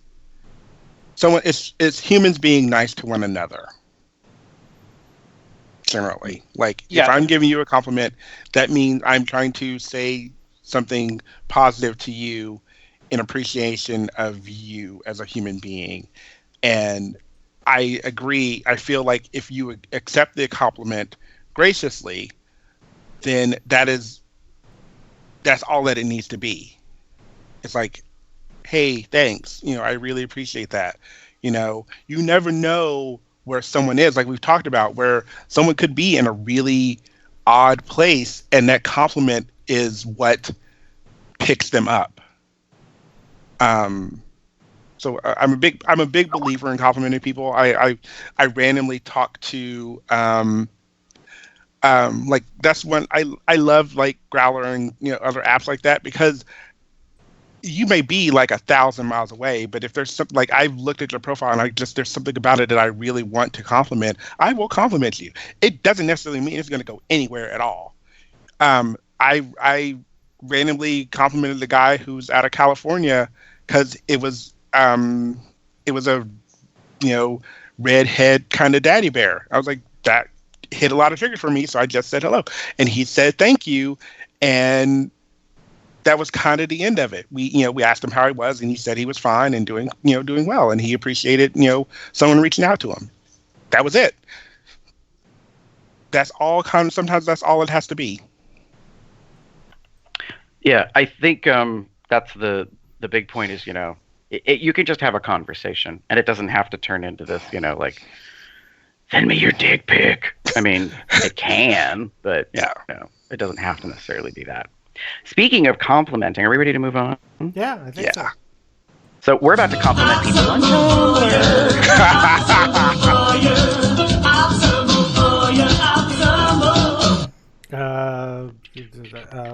Nice hat.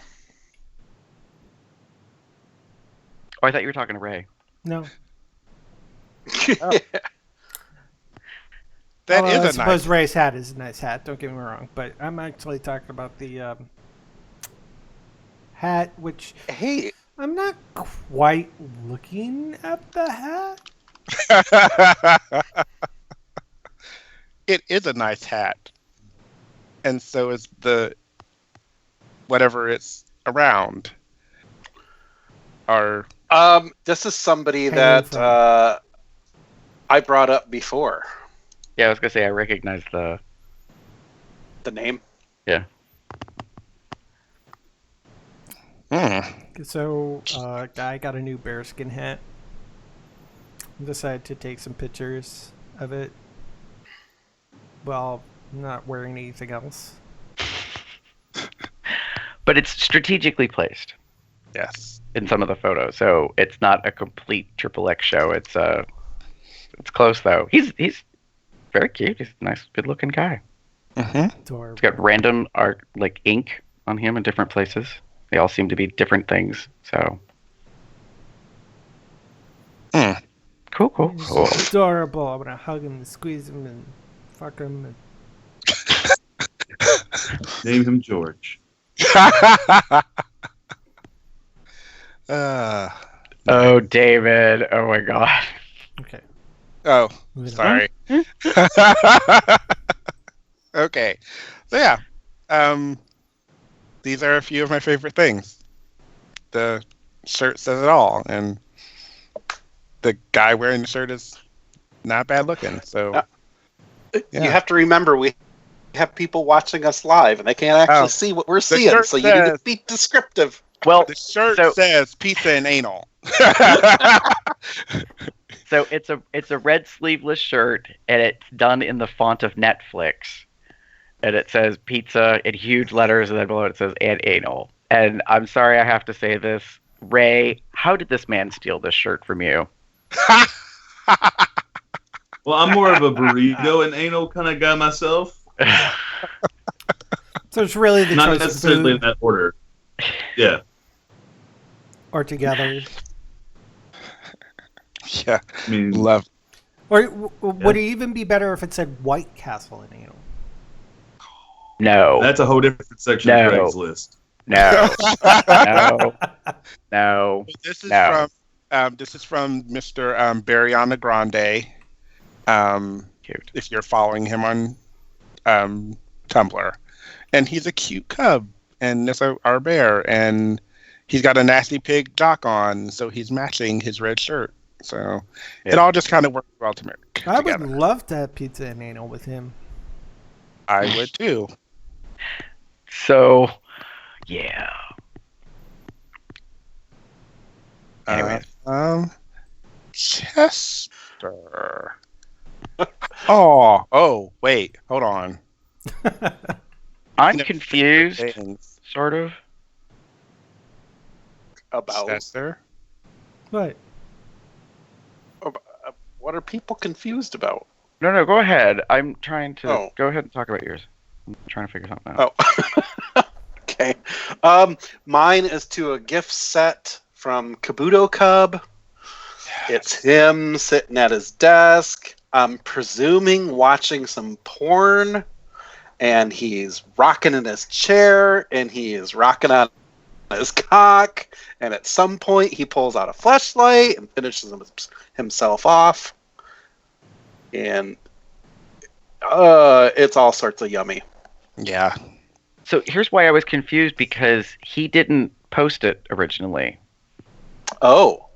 as the source. That's what threw me off, because he I reblogged it. see what you're saying. Oh. And he says, "Oh, hey, that's me." And I was like, "Wait, but you're not the source of it." So obviously someone must have taken a video and then made a series of GIFs. Yeah. It's entirely you're possible that he made the video and posted it on, say, XT or what have you, or hell, even on his Tumblr profile when they allowed that kind of thing, and someone then took it and made GIFs from it, which people do. Oh, I've gotten mine stolen lots. Yeah. Yeah, in So- fact, I just blasted somebody on Tumblr for stealing a friend of mine's photo. Anyway. Yeah. I did not realize his balls were that big. Just totally random thought, but I was just like, oh, that's nice. I don't really care Yeah. about the size of balls unless they're really, really, saline infused big. Then it gets a little disturbing. But Yeah. I don't mind. Gary, how about for you? Okay, so I don't know how to say the person's profile name. I think it's Bear X Rusgar. And this is from May 20th. He posts like pictures and sometimes videos and stuff. He is my newest infatuation, for the record. Oh, I hello. I don't know where he's at. I don't know where he lives, but I would love to meet him and get to know him. He's just incredibly like. What's that? biblically, Yeah. Sure, that counts too. But as our topic discussion today, he is handsome and sexy and beautiful and attractive, and gorgeous. he just and he has a cat, and he likes to wear hats and different stuff. He's doing a lot of selfie stuff, and it's pretty amazing. And most of it is not what I posted. Most of it's just kind of like portraiture type stuff. But yeah. He just seems, in pictures, he seems to have a good personality. I don't know how else to explain it. Like, sometimes when you see someone's image, you actually get a feel for them. Yeah. And that's what I got out of this collection of pictures. I was like, wow, like, for someone who just, set up a camera and shot a video and then took some stills of it and posted it. I was like, well, I am not a coffee drinker. I will gladly make you some coffee. And, if that's... Put creamer in it. So, yeah. Yeah, very sexy, handsome. Yeah.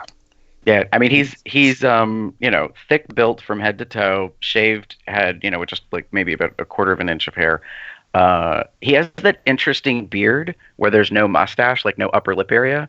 So it's kind of like if you let your chops, come down the sides and connect across your chin. And he's expressive, and he was wearing, some underwear and a sweater or whatever, and then the underwear disappears, and you kind of get to see him enjoying himself. So yeah. The video of those pictures is really nice too.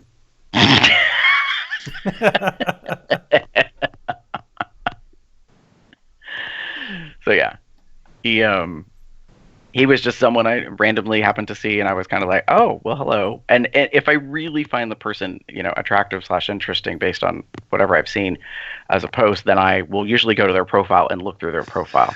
And he's the type of profile that is not mine, but I really enjoy where it's actually focused on him as an individual. I know that mine's the opposite of that, which is there's rarely a picture of me, and it's actually gazillion reblogs of Yeah. Okay. Ray. So mine is called Mr. Ed is Savage.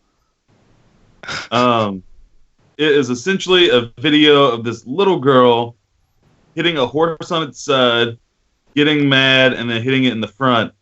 A horse bites her by her hair and slings that kid back. And it's awesome because if I was a horse and if some kid was hitting on me, I would say, "Not today, Satan," and throw that bitch down. Yes, I love this. So, I mean, this is the revenge. Like, no offense, it's revenge. Like, don't. Like, she hits him. It's all her fault. Yeah. Yeah, I mean, it's definitely a don't mess with Mother Nature kind of thing. Yeah. Like animals are animals. Period. In that they like human beings. You don't know exactly how they're going to react and respond to things. So, treat them with respect, and you should get that back. But if you abuse an animal, which in a way she is, I don't think she's intending to really hurt the horse.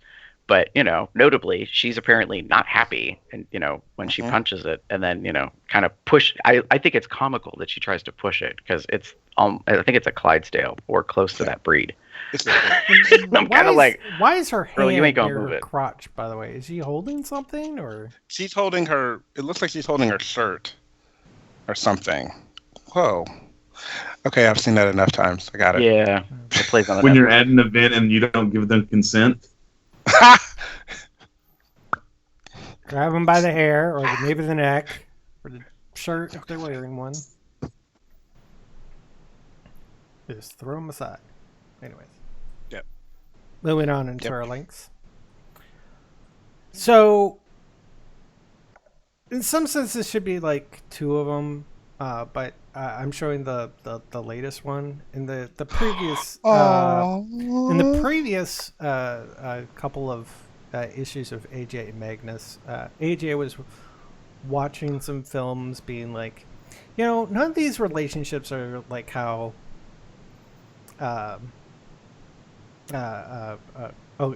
Here in the previous one, he says, I was watching some movies and I noticed none of them had a relation like you and Pop got. And so his dad goes, oh, yeah, I know it. I know it's not going to make any real difference or anything, but I don't know. I guess I figured it would be fierce to see what that looked like. So he made a picture. And in that previous one, you don't get to see the picture, but his dad is kind of like tearing happily. And we finally get to see the picture. And it's basically AJ drew a picture of his dad and Pop as Garona and Star Gamora from Guardians of the Galaxies. And very, very nice. That's really cool. Yeah, it is. It's pretty sweet. I saw the previous set comic put together of the what do you call those? Not slides. Anyways, and but it was funny because I got to the end and I was like, but we don't get to see the picture he drew.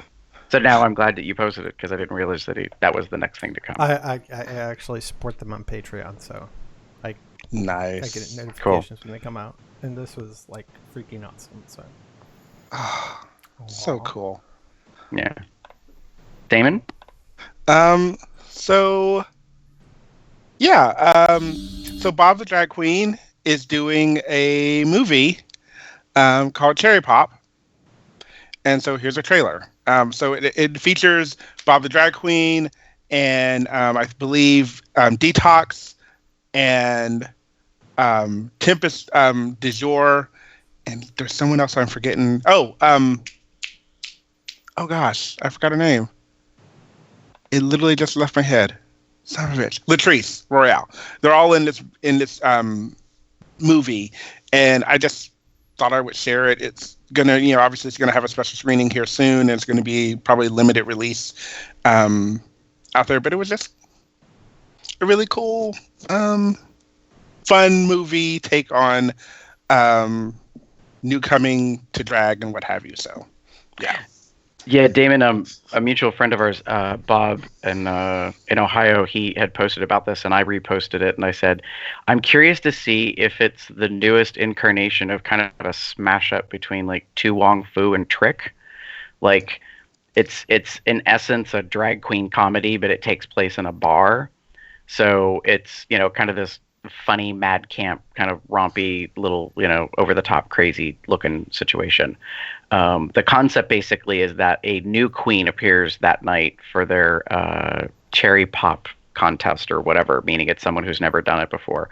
But then there's all this backstage antics and different things that are going on and stuff like that. So it looks really cute. It looks so far, based on trailer, well made, and I'm actually kind of happy for it. I feel like, this is something we could appreciate right now. A little bit of a escapism. Exactly. So there you movie go. with drag queens. As if anything, this looks a lot better than Star Booty. Oh, nice. Love you, Mamaru. Really, I do. But I don't think Star Booty was made to win any awards. So, Chester, how about you? So mine is to raccoonwolf.tumblr.com.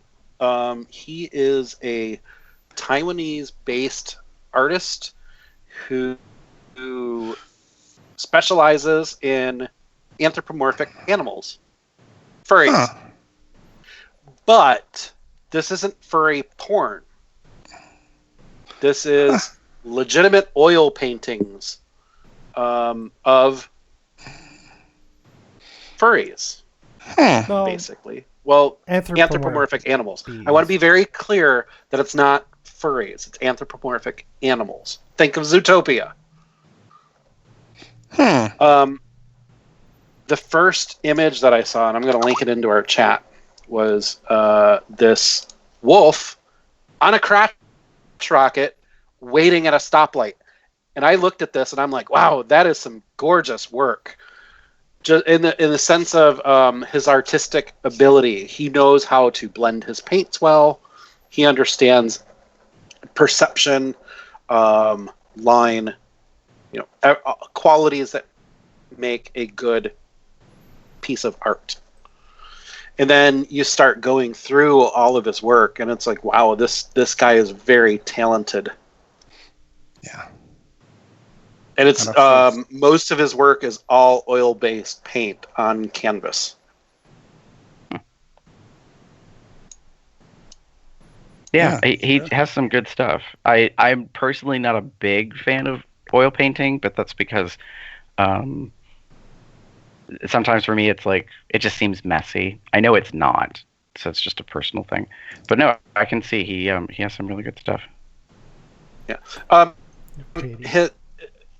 It's obvious that he's very much influenced by furries. Just going through his blog, it's full of furry type things, but the images that he's doing is not of furries. Yeah. Well, he does call himself a furry artist, just so you know. So. Pretty neat. Yeah.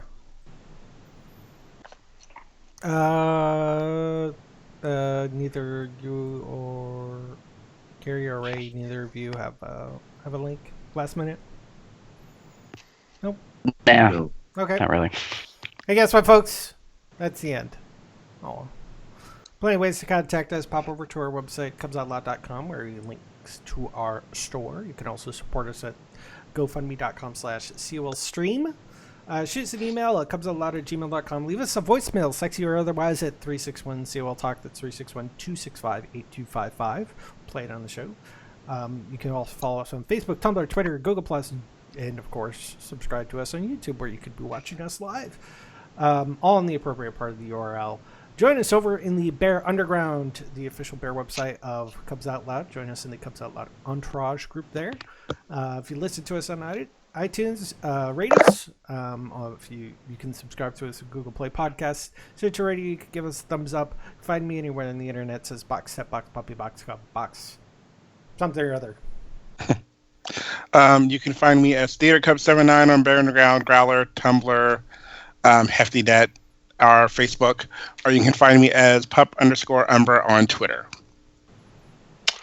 You can find me on the internet on Tumblr or Twitter under the name The Pup Up There, or various bear dating sites across the internet under the name Pup Shutter or Cupcake76. And you can pretty much find me anywhere on the web as GareBear73. Right? And you can find me at sirsouthern.comfort.tumblr.com. You can email me at bootblackray@gmail.com, or you can find me on FBI's Most Wanted list. And with that, say good night, everybody! Good night, everybody. Have a good one, y'all.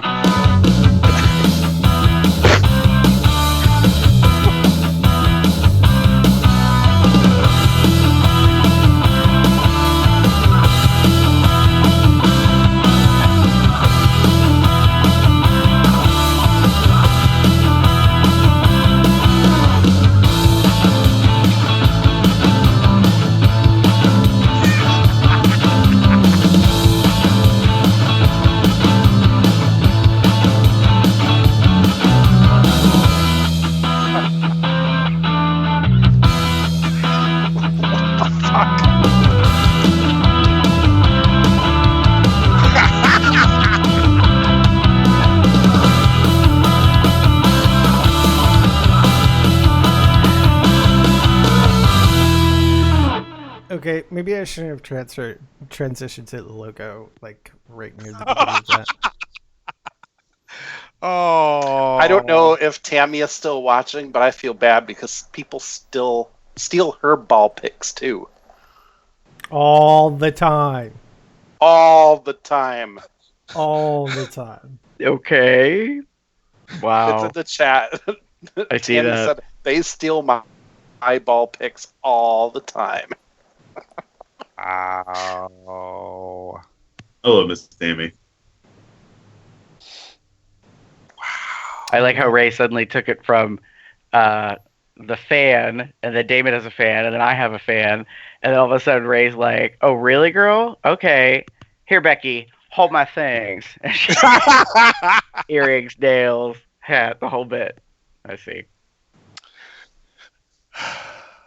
Alrighty then. See, and that's what people didn't see. Y'all be crazy up in here. I'm going to stop streaming now.